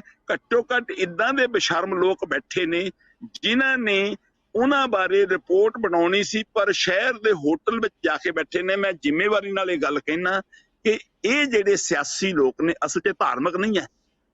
ਧਰਮ ਜਿਹੜਾ ਏਕੋ ਧਰਮ ਦਿਰੜੈ ਸੱਚ ਕੋਈ, ਗੁਰਮਤਿ ਪੂਰਾ ਜੁਗ ਜੁਗ ਸੋਈ, ਇਹ ਧਰਮ ਹੀ ਨਹੀਂ ਹੈ, ਇਹ ਸਿਆਸੀ ਨੇ। ਇੱਕ ਹਰ ਤਰ੍ਹਾਂ ਦੇ ਨਾਲ ਗਲਬਾ ਜਿਹੜਾ ਆ ਪੰਜਾਬ ਦੀ ਸਿਆਸਤ ਤੇ ਕਬਜ਼ਾ ਕਰਨਾ ਚਾਹੁੰਦੇ ਨੇ ਧਰਮ ਦੀ ਆੜ ਲੈ ਕੇ। ਜੇ ਇਹ ਧਾਰਮਿਕ ਹੋਣ, ਧਰਮ ਤੇ ਜਿਹੜਾ ਧਰਮ ਤੇ ਆਪਸ ਵਿੱਚ ਬੈਰ ਰੱਖਣਾ ਸਿਖਾਲਦਾ ਹੀ ਨਹੀਂ, ਧਰਮ ਤੇ ਗਰੀਬ ਦੀ ਬਾਹ ਫੜਦਾ। ਮੇਰੇ ਸਤਿਗੁਰੂਆਂ ਨੇ ਅਕਾਲ ਤਖਤ ਸਾਹਿਬ ਤੇ ਜੇ ਕੋਈ ਮਦਦ ਮੰਗਣ ਆਇਆ, ਸਿੰਘਾਂ ਨੇ ਉਹਦੀ ਮਦਦ ਕੀਤੀ ਹੈ। ਅੱਜ ਅਸੀਂ ਲੰਗਰ ਪੂਰੇ ਸੰਸਾਰ ਵਿੱਚ ਵਰਤਾ ਰਹੇ ਹਾਂ, ਪਰ ਅਜੇ ਵੀ ਬਹੁਤ ਸਾਰੇ ਸਿੱਖ ਸਿਕਲੀਗਰ ਤੇ ਬਣਜਾਰਿਆਂ ਦੇ ਪਿੰਡ ਨੇ ਜਿੱਥੇ ਲੰਗਰ ਅਜੇ ਵੀ ਨਹੀਂ ਪਹੁੰਚਿਆ। ਸਾਡੇ ਕੋਲ ਇਹੋ ਜਿਹੇ ਪਿੰਡਾਂ ਦੇ ਨਾਮ ਨੇ, ਸਿਰੇਵਲ ਵਗੈਰਾ, ਜਿਹੜੇ ਰਿਮੋਟ ਜੰਗਲਾਂ ਦੇ ਅੰਦਰ ਨੇ। ਪਚੌਰੀ ਵਰਗੇ ਪਿੰਡ ਨੇ ਜਿੱਥੇ ਕੋਈ ਅੱਜ ਤੱਕ ਗਿਆ ਹੀ ਨਹੀਂ ਹੈ। ਬਣਜਾਰਿਆਂ ਦੇ ਇਹੋ ਜਿਹੇ ਪਿੰਡ ਨੇ ਬੈਤੂਲ ਦੇ ਲਾਗੇ ਜਿੱਥੇ ਕੋਈ ਪਹੁੰਚਿਆ ਹੀ ਨਹੀਂ ਹੈ। ਇਸ ਕਰਕੇ ਸਾਨੂੰ ਅੱਜ ਲੋੜ ਬਣਦੀ ਹੈ ਕਿ ਅਸੀਂ ਪਹਿਲਾਂ ਤੇ ਮਰਦਮਸ਼ੁਮਾਰੀ ਆਪਣੀਆਂ ਸੰਸਥਾਵਾਂ ਦੇ ਰਾਹੀਂ ਆਪ ਕਰੀਏ, ਪਰ ਇਹ ਕਰਨਾ ਨਹੀਂ ਚਾਹੁੰਦੇ। ਇਹਨਾਂ ਨੂੰ ਪੰਜਾਬ ਦੀ ਸਿਆਸਤ ਤੋਂ ਫੁਰਸਤ ਮਿਲੇ, ਇੱਕ ਦੂਜੇ ਨੂੰ ਵੱਧ ਘੱਟ ਬੋਲਣ ਤੋਂ ਫੁਰਸਤ ਮਿਲੇ, ਇਲਜ਼ਾਮਬਾਜ਼ੀ ਤੋਂ ਫੁਰਸਤ ਮਿਲੇ, ਗੋਲਕਾਂ ਦੀ ਚੋਰੀ ਤੋਂ ਫੁਰਸਤ ਮਿਲੇ, ਤਾਂ ਹੀ ਮੈਂ ਸਮਝਦਾ ਵੀ ਇਹ ਹੋਰ ਕੰਮ ਕਰਨ। ਅਸਲ ਦੇ ਵਿੱਚ ਸਿਆਸਤ ਨੂੰ ਛੱਡ ਕੇ ਜਿੱਦਾਂ ਬਾਹਰਲੀਆਂ ਸੰਸਥਾਵਾਂ ਆ ਕੇ ਕੰਮ ਕਰਦੀਆਂ ਨੇ। ਹੁਣ ਸਾਡਾ ਦਰਦ ਜਿਹੜਾ ਆ, ਮੈਂ ਇੱਕ ਇੱਥੇ ਬੇਨਤੀ ਕਰ ਦਵਾਂ, ਸਿੱਖ ਸਿਕਲੀਗਰਾਂ ਦਾ ਤੇ ਬਣਜਾਰਿਆਂ ਦਾ ਇਤਿਹਾਸ ਪੜ੍ਹ ਕੇ ਦੇਖ ਲਓ, ਜਿਹੜਾ ਇਹਨਾਂ ਨੂੰ ਆਪ ਨੂੰ ਨਹੀਂ ਪਤਾ। ਉਹ ਖੂਨ ਨਾਲ ਲਿਖਿਆ ਹੋਇਆ ਇਤਿਹਾਸ ਹੈ। ਬਹੁਤ ਸਾਰੇ ਬਣਜਾਰੇ, ਬਹੁਤ ਸਾਰੇ ਸਿਕਲੀਗਰ ਜਿਹੜੇ ਜੰਗਾਂ ਯੁੱਧਾਂ ਦੇ ਅੰਦਰ ਸ਼ਹੀਦ ਹੋਏ ਨੇ। ਇਹਨਾਂ ਸਿਕਲੀਗਰਾਂ ਨੇ ਜੰਗੇ ਆਜ਼ਾਦੀ ਲਈ ਵੀ ਹਥਿਆਰ ਬਣਾਏ ਨੇ, ਮਹਾਰਾਜਾ ਰਣਜੀਤ ਸਿੰਘ ਜੀ ਲਈ ਵੀ ਹਥਿਆਰ ਬਣਾਏ ਨੇ, ਬਾਬਾ ਬੰਦਾ ਸਿੰਘ ਬਹਾਦਰ ਜੀ ਲਈ ਵੀ ਹਥਿਆਰ ਬਣਾਏ ਨੇ। ਜਿਹੜੀ ਨਾਗਣੀ ਹਾਥੀ ਦੇ ਮੱਥੇ ਵਿੱਚ ਭਾਈ ਬਚਿੱਤਰ ਸਿੰਘ ਜੀ ਨੇ ਮਾਰੀ ਸੀ, ਉਹ ਬਣਜਾਰਾ ਸੀ, ਤੇ ਜਿਹੜੇ ਸਿੱਖ ਸਿਕਲੀਗਰ ਉਸ ਨਾਗਣੀ ਨੂੰ ਬਣਾਉਣ ਵਾਲੇ ਸੀ। ਮੈਂ ਸਮਝਦਾ ਇੰਨੀ ਚੜ੍ਹਦੀ ਕਲਾ ਵਾਲੇ ਸਿੰਘ ਤੇ ਅੱਜ ਉਹਨਾਂ ਦੇ ਇਹ ਹਾਲਾਤ, ਮੈਨੂੰ ਸ਼ਰਮ ਆਉਂਦੀ ਹੈ। ਖੂਨ ਦੇ ਹੰਝੂ ਅਸੀਂ ਰੋਨੇ ਆ ਜਦੋਂ ਅਸੀਂ ਇਹ ਸਾਰਾ ਕੁਝ ਦੇਖਦੇ ਹਾਂ। ਯਕੀਨ ਕਰਿਓ, ਮੇਰੇ ਕੁਝ ਇਹ ਜਿਹੜੇ ਇਤਿਹਾਸ ਦੀ ਮੈਂ ਗੱਲ ਕਰਦਾ, ਰਿਕਾਰਡ ਕਰਕੇ YouTube ਤੇ ਪਾਇਆ ਹੋਇਆ, ਕੁਝ ਟੀਵੀ ਚੈਨਲਾਂ ਨੇ ਦਿਖਾ ਲਿਆ ਵੀ ਸੀ। ਬਟ ਅੱਜ ਸਮੇਂ ਦੀ ਇਹ ਮੰਗ ਆ, ਜੇ ਅਸੀਂ ਰਾਜ ਕਰੇਗਾ ਖਾਲਸਾ ਕਲਪ ਨੂੰ ਪੂਰਾ ਕਰਨਾ ਹੈ ਤੇ ਪੂਰੀਆਂ ਗੁਰੂ ਨਾਨਕ ਨਾਮ ਲੇਵਾ ਸੰਗਤਾਂ ਨੂੰ ਇੱਕ ਪਲੇਟਫਾਰਮ ਤੇ ਲੈ ਕੇ ਹੀ ਆਉਣਾ ਪਏਗਾ। ਨਹੀਂ ਤੇ ਫਿਰ ਸਿਆਸਤ ਛੱਡੋ, ਘਰ ਨੂੰ ਜਾਓ। ਫਿਰ ਅਸੀਂ ਦੇਖਦੇ ਹਾਂ ਕੀ ਕਰਨਾ। ਅਸੀਂ ਹੋਕਾ ਦਿੰਨੇ ਆ ਤੁਹਾਡੇ।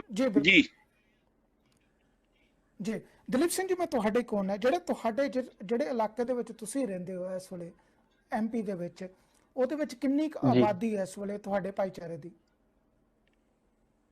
ਵੀਰ ਜੀ, ਜਿਹੜੇ ਬਣਜਾਰੇ ਹੈਗੇ 60 ਲੱਖ ਕਰੀਬ ਹੈਗੇ MP ਦੇ ਅੰਦਰ। ਜਿਹੜੇ ਬਣਜਾਰੇ ਹੈਗੇ, ਜਿਹੜੇ ਕਾਫੀ ਜਿਹੜੇ ਸਿੱਖੀ ਸਰੂਪ ਦੇ ਹੈਗੇ, ਵੱਖ-ਵੱਖ ਜੀ, ਵੱਖ-ਵੱਖ ਸ਼ਹਿਰਾਂ ਤੇ, ਬੜਵਾਨੀ, ਧਾਰ, ਇੰਦੌਰ, ਖੰਡਵਾ, ਬ੍ਰਹਮਪੁਰ। ਮੇਰੇ ਸ਼ਹਿਰ ਵਿੱਚ ਵੀਰ ਜੀ 70,000 ਕਰੀਬ ਹੈਗੇ ਮੇਰੇ ਸ਼ਹਿਰ ਤੇ, डिस्ट्रिक्ट ਤੇ खाली एक डिस्ट्रिक्ट पे 70,000 करीब है हमारे। गुरु घर बहुत घाट है वीर जी, एक कोई घर है, एक कोई गुरु घर है। विस्तार वीर जी बंजारे ते मिनिमम 25, हाँ जी, पूरे MP ਦੇ ਅੰਦਰ ਬਣਜਾਰੇ ਸਿੰਘਾਂ ਦੇ ਗੁਰੂ ਘਰ ਹੈਗੇ 25 ਸੇ ਗੁਰਦੁਆਰੇ ਕਰੀਬ ਹੈਗੇ। ਓਕੇ, ਤਾਂ ਤੁਹਾਡੇ ਡਿਸਟ੍ਰਿਕਟ ਦੇ ਵਿੱਚ ਇੱਕ ਗੁਰੂ ਘਰ ਹੈ? ਇਹ ਇੱਕੋ ਹੀ ਜੀ। ਤੇ ਉਹਦੇ ਵਿੱਚ ਸੰਗਤ ਜਿਹੜੀ ਉਹ 60,000 ਤੋਂ ਵੱਧ ਹੈ? ਜੀ। ਤੇ ਦਿਨ ਦਿਹਾੜ ਦੇ ਜਦੋਂ ਹੁੰਦੇ ਨੇ, ਖਾਸ ਤੌਰ ਤੇ ਵਿਸਾਖੀ ਲਗਾ ਲਓ ਜਾਂ ਕੋਈ ਗੁਰਪੁਰਬ ਹੁੰਦੇ ਨੇ, ਤਾਂ ਉਦੋਂ ਕਿਸ ਤਰੀਕੇ ਨਾਲ ਤੁਸੀਂ ਉੱਥੇ ਇਕੱਠੇ ਹੁੰਦੇ ਹੋ? ਵੀਰ ਜੀ, ਜਿਹੜੇ ਬਣਜਾਰੇ ਉਹ ਨਹੀਂ ਆ ਪਾਉਂਦੇ ਨੇ ਇਤਨੀ ਦੂਰ। ਉਹ ਘਰ ਹੀ ਆਪਣੇ ਕੜਾਹ ਪ੍ਰਸਾਦ, ਗੁਰੂ ਨਾਨਕ ਸਾਹਿਬ ਦੇ ਗੁਰਪੁਰਬ ਵਾਲੇ ਦਿਨ ਕੜਾਹ ਪ੍ਰਸਾਦ ਬਣਾ ਕੇ ਇਕੱਠੇ ਹੋ ਕੇ ਉਸ ਦਿਨ ਅਰਦਾਸ ਕਰਦੇ ਨੇ। ਉਹ ਉਹਨੂੰ ਕਹਿੰਦੇ ਨੇ ਭੋਗ ਲਾਓ, ਕੜਾ ਪ੍ਰਸਾਦ ਦਾ ਭੋਗ ਲਾਓ। ਏਦਾਂ ਉਹਨਾਂ ਨੂੰ ਮੰਨਦੇ ਨੇ। ਹਰ ਸਾਲ ਯਾਨੀ ਕਿ ਜਦੋਂ ਵੀ ਗੁਰਪੁਰਬ ਆਉਂਦੇ ਨੇ ਆਪਣੇ ਪਿੰਡਾਂ ਵਿੱਚ ਹੀ ਕੜਾਹ ਪ੍ਰਸਾਦ ਬਣਾ ਕੇ ਅਰਦਾਸ ਕਰਦੇ ਨੇ। ਉਹ ਪਿੰਡਾਂ ਵਿੱਚ ਹੀ ਹੁੰਦਾ ਇਹ ਸਾਰਾ ਕੁਝ। ਓਕੇ, ਸ਼ਹਿਰਾਂ ਵਿੱਚ ਬਹੁਤ ਘਟ ਜਾਂਦੇ ਨੇ, ਬਹੁਤ ਘੱਟ ਜਾਂਦੇ ਨੇ। ਤੇ ਜਿਹੜਾ ਤੁਹਾਡਾ ਬਹੁਤ। ਇਲਾਕਾ ਹੈਗਾ ਉਹਦੇ ਵਿੱਚ ਧਰਮ ਪ੍ਰਚਾਰ ਦੇ ਲਈ ਕਿਸ ਤਰੀਕੇ ਦਾ ਸਾਧਨ ਤੁਸੀਂ ਵਰਤਦੇ ਹੋ? ਤੁਹਾਨੂੰ ਕੌਣ ਸਪੋਰਟ ਕਰਦਾ? ਕਿ ਕਦੀ ਕਿਸੇ ਕਮੇਟੀ ਨੇ, ਸ਼੍ਰੋਮਣੀ ਗੁਰਦੁਆਰਾ ਪ੍ਰਬੰਧਕ ਕਮੇਟੀ ਜਾਂ ਦਿੱਲੀ ਸਿੱਖ ਗੁਰਦੁਆਰਾ ਮੈਨੇਜਮੈਂਟ ਕਮੇਟੀ ਨੇ ਕਦੇ ਕੋਈ ਲਿਟਰੇਚਰ ਭੇਜਿਆ, ਕੋਈ ਕਿਤਾਬਾਂ ਭੇਜੀਆਂ, ਕੋਈ ਲਾਇਬ੍ਰੇਰੀ ਦਾ ਇੰਤਜ਼ਾਮ ਕੀਤਾ, ਜਾਂ ਕਿਸੇ ਤਰੀਕੇ ਦਾ ਹੋਰ ਕੋਈ ਸੋਰਸ ਤੁਹਾਨੂੰ ਇਨਫੋਰਮੇਸ਼ਨ ਦਿੱਤੀ ਹੈ? ਨਹੀਂ ਵੀਰ ਜੀ, ਨਾ ਸ਼੍ਰੋਮਣੀ ਕਮੇਟੀ ਨਾ ਦਿੱਲੀ ਕਮੇਟੀ। ਅਸੀਂ ਮੱਕੜ ਕੇ ਟਾਈਮ ਤੇ ਪ੍ਰਧਾਨ ਹੈਗੇ ਸੀ ਮੱਕੜ ਸਾਹਿਬ, ਉਸ ਟਾਈਮ ਵੀ ਅਸੀਂ ਆਪਣੇ ਅਪਰੋਚ ਕੀਤੇ ਸੀ ਵੀ ਸਾਨੂੰ ਪ੍ਰਚਾਰਕ ਹੀ ਰੱਖ ਲਓ ਤੁਸੀਂ ਸ਼੍ਰੋਮਣੀ ਕਮੇਟੀ ਤੇ। ਉਹਨਾਂ ਨੇ ਨਹੀਂ ਰੱਖਿਆ, ਨਾ ਦਿੱਲੀ ਕਮੇਟੀ ਰੱਖੀ। ਉਸ ਟਾਈਮ ਤੇ ਅਸੀਂ ਬੜੇ ਥਾਂ ਥਾਂ ਤੇ ਗਏ, ਸਾਨੂੰ ਫੜਿਆ ਨਹੀਂ ਹੱਥ ਤੇ ਬਾਂਹ। ਉਸ ਟਾਈਮ ਤੇ ਫਿਰ ਆਪ ਹੀ ਆਨੇ, ਚਲੋ ਅਸੀਂ ਪ੍ਰਚਾਰ ਕਰੀਏ, ਆਪਣੇ ਵਣਜਾਰੇ ਸਿੰਘਾਂ ਨੂੰ ਸਿੱਖੀ ਨਾਲ ਜੋੜੀਏ। ਅਸੀਂ ਆਪ ਹੀ ਤੁਰ ਚੱਲ ਪੜੇ ਉਸ ਟਾਈਮ ਤੇ। ਤੇ ਉਸ ਟਾਈਮ ਤੇ ਗੁਰਮਤ ਪ੍ਰਚਾਰ ਜਿਹੜੀ ਸੰਸਥਾ ਹੈਗੀ ਨਾਗਪੁਰ ਦੀ, ਸਰਦਾਰ ਮਲਕੀਤ ਸਿੰਘ ਜੀ ਬਲ ਸਾਹਿਬ ਜੀ, ਉਹਨਾਂ ਨੇ ਸਾਨੂੰ ਪ੍ਰਚਾਰਕ ਤੌਰ ਤੇ ਰੱਖਿਆ। ਫਿਰ ਅਸੀਂ ਪ੍ਰਚਾਰ ਕਰਦੇ ਗਏ। ਫਿਰ ਸੰਗਤਾਂ ਦੇ ਸਹਿਯੋਗ ਦੇ ਨਾਲ ਚੱਲਦਾ ਰਿਹਾ ਕਾਫੀ ਸਮੇਂ ਤੱਕ।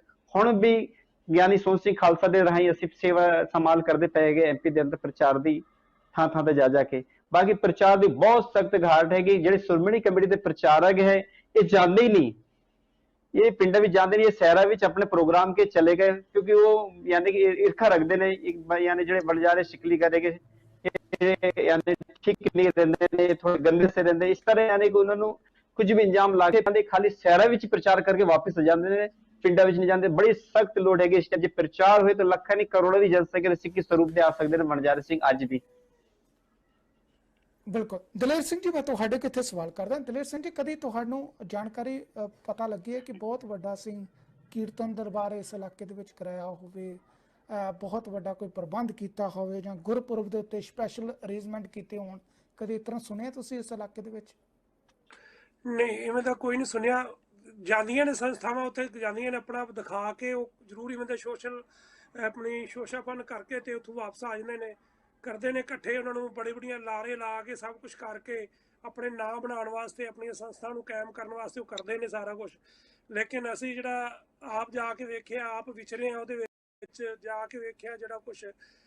ਮੈਂ ਬੜਵਾਹੀ ਜਿਹੜਾ ਸੈਂਟਰ ਹੈਗਾ, ਇਹਨੂੰ ਪਤਾ ਹੈਗਾ ਦਲੀਪ ਸਿੰਘ ਨੂੰ, ਉੱਥੇ ਵੀ ਮੈਂ ਗਿਆ ਜਦੋਂ ਜਾ ਕੇ ਉਦੋਂ ਸ਼ੁਰੂ ਕੀਤਾ। ਉੱਥੇ ਸਾਰੇ ਇਲਾਕੇ ਦੇ ਏਰੀਏ 'ਚ ਜਿੰਨੇ ਵੀ ਅਸੀਂ ਸਾਰੇ ਉਹਨਾਂ ਨੂੰ ਬੁਲਾਏ। ਔਰ ਦੇਖੋ, ਮੈਂ ਤੁਹਾਨੂੰ ਸੁਣਾ ਉੱਥੇ ਕੀ ਗੱਲ ਸਾਡੇ ਸਾਹਮਣੇ ਆਈ, ਇਹ ਕਿੰਨੀ ਦੁਖਦਾਈ। ਜੇਕਰ ਕੋਈ ਸਿੱਖ ਹੋਵੇ ਨਾ, ਤਾਂ ਜੇ ਉਹ ਇਹ ਗੱਲ ਸੁਣੇ ਤਾਂ ਫਿਰ ਉਹ ਆਪਣਾ ਕਿਰਤ ਕਮਾਈ 'ਚ ਦਸਵੰਧ ਕੱਢ ਕੇ ਇਸ ਪਾਸੇ ਨਾ ਲਾਵੇ ਤਾਂ ਮੈਨੂੰ ਨਹੀਂ ਪਤਾ ਵੀ ਉਹ ਸਿੱਖ ਨਹੀਂ। ਕਿਉਂਕਿ ਜਦੋਂ ਹਿੰਦੁਸਤਾਨ ਦੀਆਂ ਬਹੁ ਬੇਟੀਆਂ ਜਿਹੜੀਆਂ ਜਦੋਂ ਮੁਹੰਮਦ ਗੌਰੀ ਤੇ ਗਜਮਣੀ ਦੇ ਬਾਜ਼ਾਰ 'ਚ ਟਕੇ ਦੇ ਵਿੱਚ ਵਿਕਦੀਆਂ ਸੀ ਨਾ, ਤਾਂ ਉਸ ਟਾਈਮ ਸਿੱਖ ਛਡਾਉਂਦੇ ਸੀ ਉਹਨਾਂ ਨੂੰ ਰਾਹ ਦੇ ਵਿੱਚੋਂ ਜਾ ਕੇ। ਲੇਕਿਨ ਅੱਜ ਸ਼ਿਕਲੀਗਰ ਵਣਜਾਰੇ ਜਿਹੜੇ ਨੇ, ਕਈ ਪਰਿਵਾਰ ਇਵੇਂ ਦੇ ਨੇ ਜਿਨ੍ਹਾਂ ਦੀਆਂ ਧੀਆਂ ਭੈਣਾਂ ਜਾ ਕੇ ਬੰਬੇ ਦੇ ਬਾਰ-ਬਾਰਾਂ 'ਚ ਡਾਂਸ ਕਰਦੇ, ਇੱਥੋਂ ਲੈ ਜਾਂਦੇ ਨੇ ਉਹ ਜਾ ਕੇ, ਉੱਥੇ ਜਾ ਕੇ ਉਹਨਾਂ ਦੇ ਕੋਲੋਂ ਇਵੇਂ ਦੇ ਕੰਮ ਕਰਵਾਉਂਦੇ ਨੇ। ਲੇਕਿਨ ਸਾਨੂੰ ਸ਼ਰਮ ਨਾਲ ਮਰ ਜਾਣਾ ਚਾਹੀਦਾ। ਉਸ ਟਾਈਮ ਤੇ ਸਾਰੇ ਹਿੰਦੁਸਤਾਨ ਵੇਖਦੇ ਇਹ ਸਾਡੀਆਂ ਅੱਜ ਵੀ ਵੇਖ ਰਹੀਆਂ ਨੇ, ਲੇਕਿਨ ਅਸੀਂ ਕਿੱਥੇ ਬੈਠੇ ਆ, ਕੀ ਸੋਚ ਰਹੇ ਆ? ਸਿੱਖ ਕਿੱਧਰ ਨੂੰ ਚਲਾ ਗਿਆ? ਉਹਨੂੰ ਕਾਹਦੇ ਵਾਸਤੇ ਖੜਾ ਕੀਤਾ ਸੀ? ਇੱਕ ਮਾਰਸ਼ਲ ਸੀ ਬਣਾਇਆ ਗੁਰੂ ਸਾਹਿਬ ਨੇ, ਲੇਕਿਨ ਅੱਜ ਅਸੀਂ ਆਪੋ ਆਪਣੀ ਪੈ ਗਈ, ਅਸੀਂ ਆਪਣੇ ਆਪ ਜੋਗੇ ਰਹਿ ਗਏ, ਦੂਸਰੇ ਨੂੰ ਅਸੀਂ ਵੇਖ ਨਹੀਂ ਸਕਦੇ। ਬੜੀਆਂ ਗੱਲਾਂ ਨੇ ਵੀਰ ਜੀ, ਜਿਹੜਾ ਹਿਰਦਾ ਵਲੂੰਦਰਿਆ ਜਾਂਦਾ। ਨਹੀਂ ਮੈਂ ਜ਼ਿਆਦਾ ਕੁਛ ਕਹਿ ਸਕਦਾ ਕਿਉਂਕਿ ਜੋ ਮੈਂ ਵੇਖਿਆ ਜਾ ਕੇ ਪਰਿਵਾਰਾਂ ਦੇ ਵਿੱਚ। ਹਾਂਜੀ, ਇਹ ਬੜੇ ਅਨਫੋਰਚੂਨੇਟ ਹੈ ਜਿਸ ਤਰੀਕੇ ਦੇ ਸ਼ਬਦ ਨੇ। ਇਹ ਕਹਿੰਦੇ ਕਿ ਬੁਲਟ ਨਾਲੋਂ, ਇੱਕ ਗੋਲੀ ਨਾਲੋਂ ਜ਼ਿਆਦਾ ਜਿਹੜਾ ਅਸਰ ਕਰਦੇ ਨੇ। ਤੇ ਇਸ ਤਰੀਕੇ ਨਾਲ ਵੀ ਹੋ ਸਕਦਾ ਉਹ ਵੀ ਇਸ 21ਵੀਂ ਸਦੀ ਦੇ ਵਿੱਚ। ਸਾਡੇ ਪਿੰਡ ਦੇ ਵਿੱਚ ਆਮ ਤੌਰ 'ਤੇ ਪਿੰਡਾਂ ਦੀ ਗੱਲ ਕਰੀਏ ਤਾਂ ਪਿੰਡਾਂ ਦੀ ਆਬਾਦੀ ਜਿਹੜੀ ਹੈ 2-3 ਹਜ਼ਾਰ ਤੋਂ ਉੱਤੇ ਨਹੀਂ ਹੁੰਦੀ। ਸਾਡੇ ਪਿੰਡਾਂ ਦੇ ਵਿੱਚ ਆਮ ਤੌਰ 'ਤੇ ਰਿਵਾਜ਼ ਹੈਗਾ 3 ਗੁਰੂ ਘਰ ਨੇ। ਇੱਕ ਜੱਟ ਭਾਈਚਾਰੇ ਦਾ ਹੈਗਾ, ਇੱਕ ਮਜ਼੍ਹਬੀ ਭਾਈਚਾਰੇ ਦਾ, ਇੱਕ ਹੋਰ ਭਾਈਚਾਰੇ ਦਾ ਹੈਗਾ। ਕੋਸ਼ਿਸ਼ ਹੁੰਦੀ ਹੈ ਕਿ ਅਸੀਂ ਆਪਣੇ ਕਰ ਲਈਏ। ਪਤਾ ਨਹੀਂ 20 ਬੰਦੇ ਵੀ ਉੱਥੇ ਜਾ ਕੇ ਰੋਜ਼ਾਨਾ ਮੱਥਾ ਟੇਕਦੇ ਕਿ ਨਹੀਂ ਟੇਕਦੇ, ਇਹ ਆਪਣੇ ਆਪ 'ਚ ਇੱਕ ਅਲੀਦਾ ਸਵਾਲ ਹੈਗਾ, ਵੱਖਰਾ ਸਵਾਲ ਹੈ।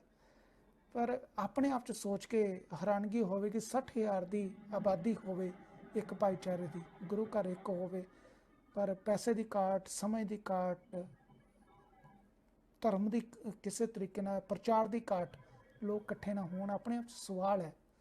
ਆਪਾਂ ਕਿਸ ਤਰੀਕੇ ਦੀ ਗੱਲਬਾਤ ਕਰ ਰਹੇ ਹਾਂ, ਕਿਹੜੇ ਅਰੇਂਜਮੈਂਟਾਂ ਦੀ ਗੱਲ ਕਰ ਰਹੇ ਹਾਂ, ਕਿਹੜੇ ਅਸੀਂ ਲੱਖਾਂ ਕਰੋੜਾਂ ਦੀ ਗੱਲ ਕਰਦੇ ਹਾਂ, ਕਿਹੜੇ ਅਸੀਂ ਬਜਟਾਂ ਦੀ ਗੱਲ ਕਰਦੇ ਹਾਂ, ਕਿਹੜੇ ਅਸੀਂ ਕਹਿੰਦੇ ਕਿ ਅਸੀਂ ਹਵਾਈ ਜਹਾਜ਼ ਦੇ ਵਿੱਚ ਗੁਰੂ ਗ੍ਰੰਥ ਸਾਹਿਬ ਜੀ ਬਿਠਾ ਕੇ ਰੱਖ ਕੇ ਸ਼ਰਧਾ ਦੇ ਨਾਲ ਦੁਨੀਆ ਦੇ ਇੱਕ ਮੁਲਕ ਤੋਂ ਦੂਸਰੇ ਮੁਲਕ ਦੇ ਵਿੱਚ ਪਹੁੰਚਾਉਂਦੇ ਹਾਂ।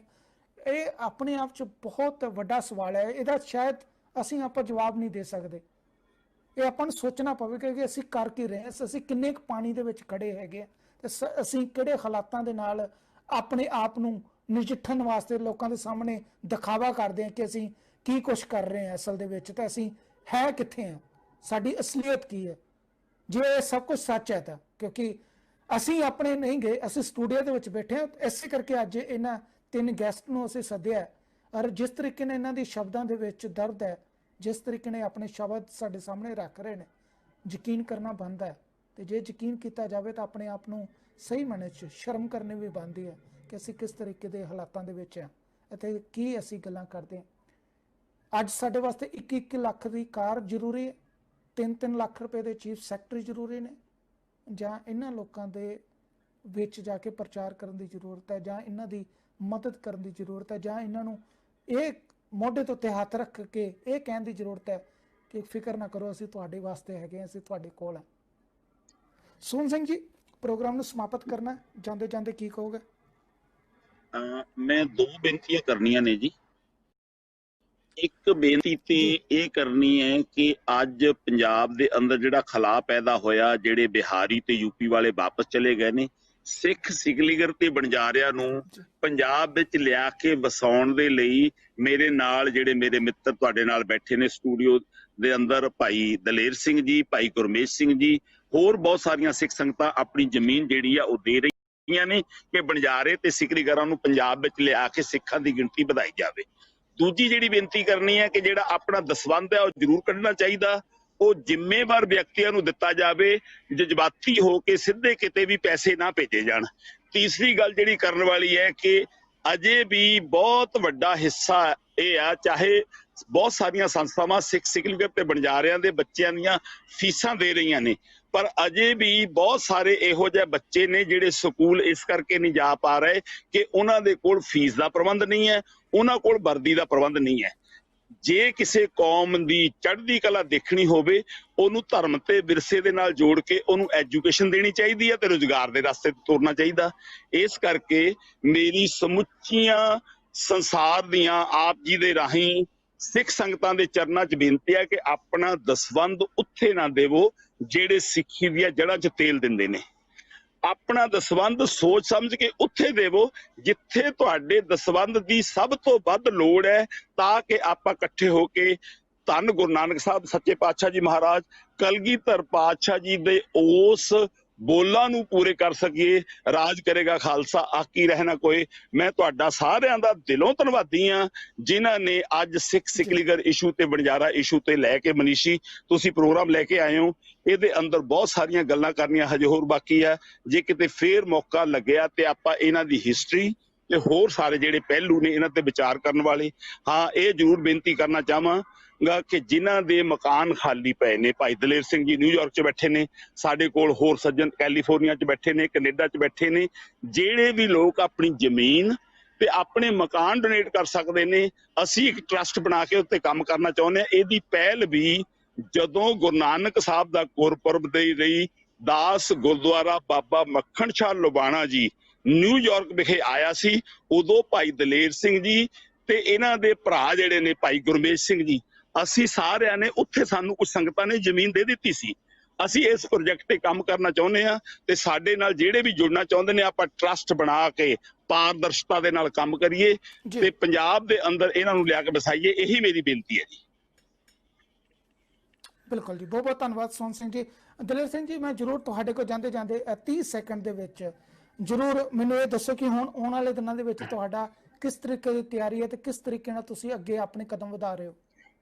ਦੇਖੋ ਮਨੀਸ਼ੀ ਵੀਰ ਜੀ, ਸਾਨੂੰ ਨਾ ਕਾਫੀ ਪਰਿਵਾਰ ਨੇ, ਕੁਝ ਗਿਲਜੀਆਂ ਤੋਂ ਨੇ, ਕੁਝ ਮਿਆਣੀ ਤੋਂ ਨੇ, ਕੁਝ ਮਹਿਮਦਪੁਰ ਤੋਂ ਨੇ, ਹੋਰ ਕੁਝ ਬਲਾਚੌਰ ਤੋਂ ਵੀ ਨੇ। ਉਹਨਾਂ ਨੇ ਸਾਨੂੰ ਜ਼ਮੀਨ ਦੀ ਆਫਰ ਕੀਤੀ ਹੈ ਤੇ ਅਸੀਂ ਕੋਸ਼ਿਸ਼ ਕਰ ਰਹੇ ਹਾਂ। ਅਸੀਂ ਉੱਥੇ ਜਾ ਕੇ, ਇੱਕ ਹੋਰ ਸਿੰਘ ਹੈਗਾ, ਉਹ ਕਹਿੰਦਾ ਵੀ ਮੈਂ 1 ਕਰੋੜ ਰੁਪਇਆ ਦਿਆਂਗਾ ਵੀ ਜਿਹੜੇ ਇਹਨਾਂ ਨੇ ਮਕਾਨ ਬਣਾਉਣੇ ਨੇ ਜਾਂ ਕੁਝ ਕਰਨਾ। ਅਸੀਂ ਜੋ ਇਹਨੂੰ ਸ਼ੁਰੂਆਤ ਕਰਾਂਗੇ ਤਾਂ ਮੈਂ ਨਾਲ ਹੀ ਸਾਰੀ ਸੰਗਤ ਨੂੰ ਇੱਕ ਬੇਨਤੀ ਕਰਦਾ ਹਾਂ ਵੀ ਜੇਕਰ ਸਾਡੀਆਂ ਗੱਲਾਂ ਨਾਲ ਕਿਸੇ ਦਾ ਦਿਲ ਦੁਖਿਆ ਹੋਵੇ ਤਾਂ ਮੈਂ ਮਾਫੀ ਚਾਹੁੰਦਾ, ਔਰ ਮੈਂ ਨਾਲ ਹੀ ਬੇਨਤੀ ਕਰਦਾ ਮੁੜ ਆਪਾਂ ਫਿਰ ਵਾਪਸ ਆਈਏ, ਆਪਣੇ ਜਿਹੜਾ ਵਿਰਸਾ ਉਹਨੂੰ ਪਛਾਣੀਏ, ਉਹਨੂੰ ਨਾ ਗਵਾਈਏ। ਤਾਂ ਇਹਨਾਂ ਦੀ ਜ਼ਰੂਰ ਮਦਦ ਕਰੀਏ, ਇਹਨਾਂ ਨੂੰ ਆਪਣੀ ਗਲਵੱਕੜੀ 'ਚ ਲਈਏ। ਤੇ ਇਹਨਾਂ ਦੇ ਜਿਹੜੇ ਅਸੀਂ ਮਕਾਨ ਵਗੈਰਾ ਬਣਾਉਣੇ ਨੇ, ਤੁਸੀਂ ਮੈਨੂੰ ਫੋਨ ਕਰ ਸਕਦੇ ਹੋ। ਮੇਰਾ ਨੰਬਰ ਹੈ 9178499033। ਜਿਹੜੇ ਮਰਜ਼ੀ ਹੋਰ ਕੋਈ ਇਨਫੋਰਮੇਸ਼ਨ ਲੈਣੀ ਹੋਵੇ ਮੇਰੇ ਕੋਲ ਲੈ ਸਕਦੇ ਹੋ। ਅਸੀਂ ਵੱਡੇ ਪੱਧਰ ਤੇ ਕੰਮ ਸ਼ੁਰੂ ਕੀਤਾ ਹੈ ਔਰ ਕਰ ਰਹੇ ਹਾਂ ਕੋਸ਼ਿਸ਼। ਤਾਂ ਮੈਂ ਨਾਲ ਹੀ ਚੜ੍ਹਦੀ ਕਲਾ ਟੀਵੀ ਤੇ ਵੀਰ ਮਨੀਸ਼ ਜੀ ਦਾ ਮੈਂ ਬਹੁਤ ਬਹੁਤ ਧੰਨਵਾਦ ਕਰਦਾ ਵੀ ਇਹਨਾਂ ਨੇ ਸਾਡੀ ਗੱਲ ਸੁਣੀ, ਜਿਹੜੀ ਕਿ ਆਪ ਤੱਕ ਪਹੁੰਚਾਈ। ਹਾਂਜੀ ਵੀਰ ਜੀ, ਬਹੁਤ ਨਹੀਂ, ਬਿਲਕੁਲ ਜਿਹੜੇ ਤੁਹਾਡੇ ਵੱਲੋਂ ਯਤਨ ਕੀਤੇ ਜਾ ਰਹੇ ਨੇ, ਉਹ ਯਤਨ ਜਿਹੜੇ ਨੇ ਜ਼ਰੂਰ ਸਾਡਾ ਵੀ ਫਰਜ਼ ਬਣਦਾ ਕਿ ਅਸੀਂ ਉਹਨਾਂ ਯਤਨਾਂ ਦੇ ਵਿੱਚ ਆਪਣਾ ਯੋਗਦਾਨ ਜ਼ਰੂਰ ਪਾਈਏ, ਕਿਉਂਕਿ ਸਾਰਿਆਂ ਦਾ ਸਾਡਾ ਇੱਕੋ ਹੀ ਭਾਈਚਾਰਾ ਹੈਗਾ। ਸਭ ਤੋਂ ਪਹਿਲਾਂ ਸਾਡੀ ਜਿਹੜੀ ਆਪਸੀ ਸਾਂਝ ਹੈ ਉਹ ਮਨੁੱਖਤਾ ਦੀ ਸਾਂਝ ਹੈ। ਜੇ ਮਨੁੱਖਤਾ ਦੇ ਤੌਰ ਤੇ ਅਸੀਂ ਆਪਣੇ ਆਪ ਨੂੰ ਇੱਕ ਦੂਜੇ ਨਾਲ ਵਿਚਾਰੀਏ, ਇੱਕ ਦੂਜੇ ਨਾਲ ਮੇਲ ਮਿਲਾਪ ਵਧਾਈਏ, ਤਾਂ ਜ਼ਰੂਰ ਅਸੀਂ ਇਸ ਧਰਤੀ ਨੂੰ ਜਿਹੜਾ ਇਹ ਹੋਰ ਵੀ ਸੁੰਦਰ ਵਧੀਆ ਬਣਾ ਸਕਦੇ ਹਾਂ। ਆਪਸ ਦੇ ਵਿੱਚ ਮੇਲ ਮਿਲਾਪ ਜ਼ਰੂਰ ਰੱਖਣਾ ਚਾਹੀਦਾ। ਜਿਹੜੀਆਂ ਬਿਲਕੁਲ ਇੱਕ ਦੂਜੇ ਤੋਂ ਤੋੜਨ ਦੀ ਗੱਲ ਕਰਦੇ ਨੇ, ਇੱਕ ਦੂਜੇ ਦੇ ਖਿਲਾਫ ਨਫ਼ਰਤ ਦੀ ਗੱਲ ਕਰਦੇ ਨੇ, ਅੱਜ ਉਹਨਾਂ ਤੋਂ ਜ਼ਰੂਰ ਸਾਨੂੰ ਥੋੜਾ ਜਿਹਾ ਪਾਸਾ ਵੱਟਣ ਦੀ ਲੋੜ ਹੈ। ਪਰ ਜਿਹੜੇ ਬਿਲਕੁਲ ਗਲਵੱਕੜੀਆਂ ਲੈ ਕੇ ਸਾਹਮਣੇ ਖੜੇ ਨੇ, ਅੱਜ ਉਹਨਾਂ ਨਾਲ ਗਲਵੱਕੜੀਆਂ ਪਾ ਕੇ ਸਾਨੂੰ ਇੱਕ ਦੂਸਰੇ ਨਾਲ ਮੇਲ ਮਿਲਾਪ ਵੀ ਕਰਨ ਦੀ ਬਹੁਤ ਬਹੁਤ ਲੋੜ ਹੈ। ਦਲੀਪ ਸਿੰਘ ਵਣਜਾਰਾ ਜੀ, ਤੁਹਾਡਾ ਬਹੁਤ ਬਹੁਤ ਧੰਨਵਾਦ। ਤੁਸੀਂ ਵੀ ਆਪਣੇ ਸੋਹਣੇ ਵਿਚਾਰ ਕੀਤੇ ਨੇ ਅਤੇ ਜਿਸ ਤਰੀਕੇ ਨਾਲ ਤੁਸੀਂ ਜਦੋਜਹਿਦ ਕਰਕੇ ਇਸ ਵੇਲੇ ਆਪਣੇ ਭਾਈਚਾਰੇ ਨੂੰ ਅਪਗ੍ਰੇਡ ਕਰ ਰਹੇ ਹੋ, ਉਹਨਾਂ ਨੂੰ ਸਮਝਾ ਰਹੇ ਹੋ, ਉਹਨਾਂ ਨੂੰ ਗੁਰੂ ਤੇ ਲੜ ਲਾ ਰਹੇ ਹੋ, ਉਹਦੇ ਲਈ ਵੀ ਤੁਹਾਡਾ ਬਹੁਤ ਬਹੁਤ ਧੰਨਵਾਦ। ਇਸੇ ਤਰੀਕੇ ਨਾਲ ਅੱਗੇ ਵਧਦੇ ਰਹੋ, ਆਪਣੇ ਕਦਮ ਜਿਹੜੇ ਨੇ ਅੱਗੇ ਲੈ ਕੇ ਜਾਂਦੇ ਰਹੋ। ਸੋ ਬਿਲਕੁਲ ਮੈਂ ਆਪਣੇ ਦਰਸ਼ਕਾਂ ਨੂੰ ਇੱਥੇ ਜ਼ਰੂਰ ਇੱਕ ਬੇਨਤੀ ਕਰਨਾ ਚਾਹਾਂਗਾ ਕਿ ਅਸੀਂ ਬਿਲਕੁਲ ਆਪਣੇ ਇਸ ਸ਼ੋਅ ਦੇ ਵਿੱਚ ਇਹ ਬੇਨਤੀ ਨਹੀਂ ਕਰਦੇ ਕਿ ਕਿਸੇ ਵੀ ਤਰੀਕੇ ਦੀ ਬਿਨਾਂ ਕਿਸੇ ਜਾਂਚ ਜਾਂ ਪਰਖ ਤੋਂ ਕਿਸੇ ਦੀ ਕੋਈ ਮਾਲੀ ਮਦਦ ਕੀਤੀ ਜਾਵੇ।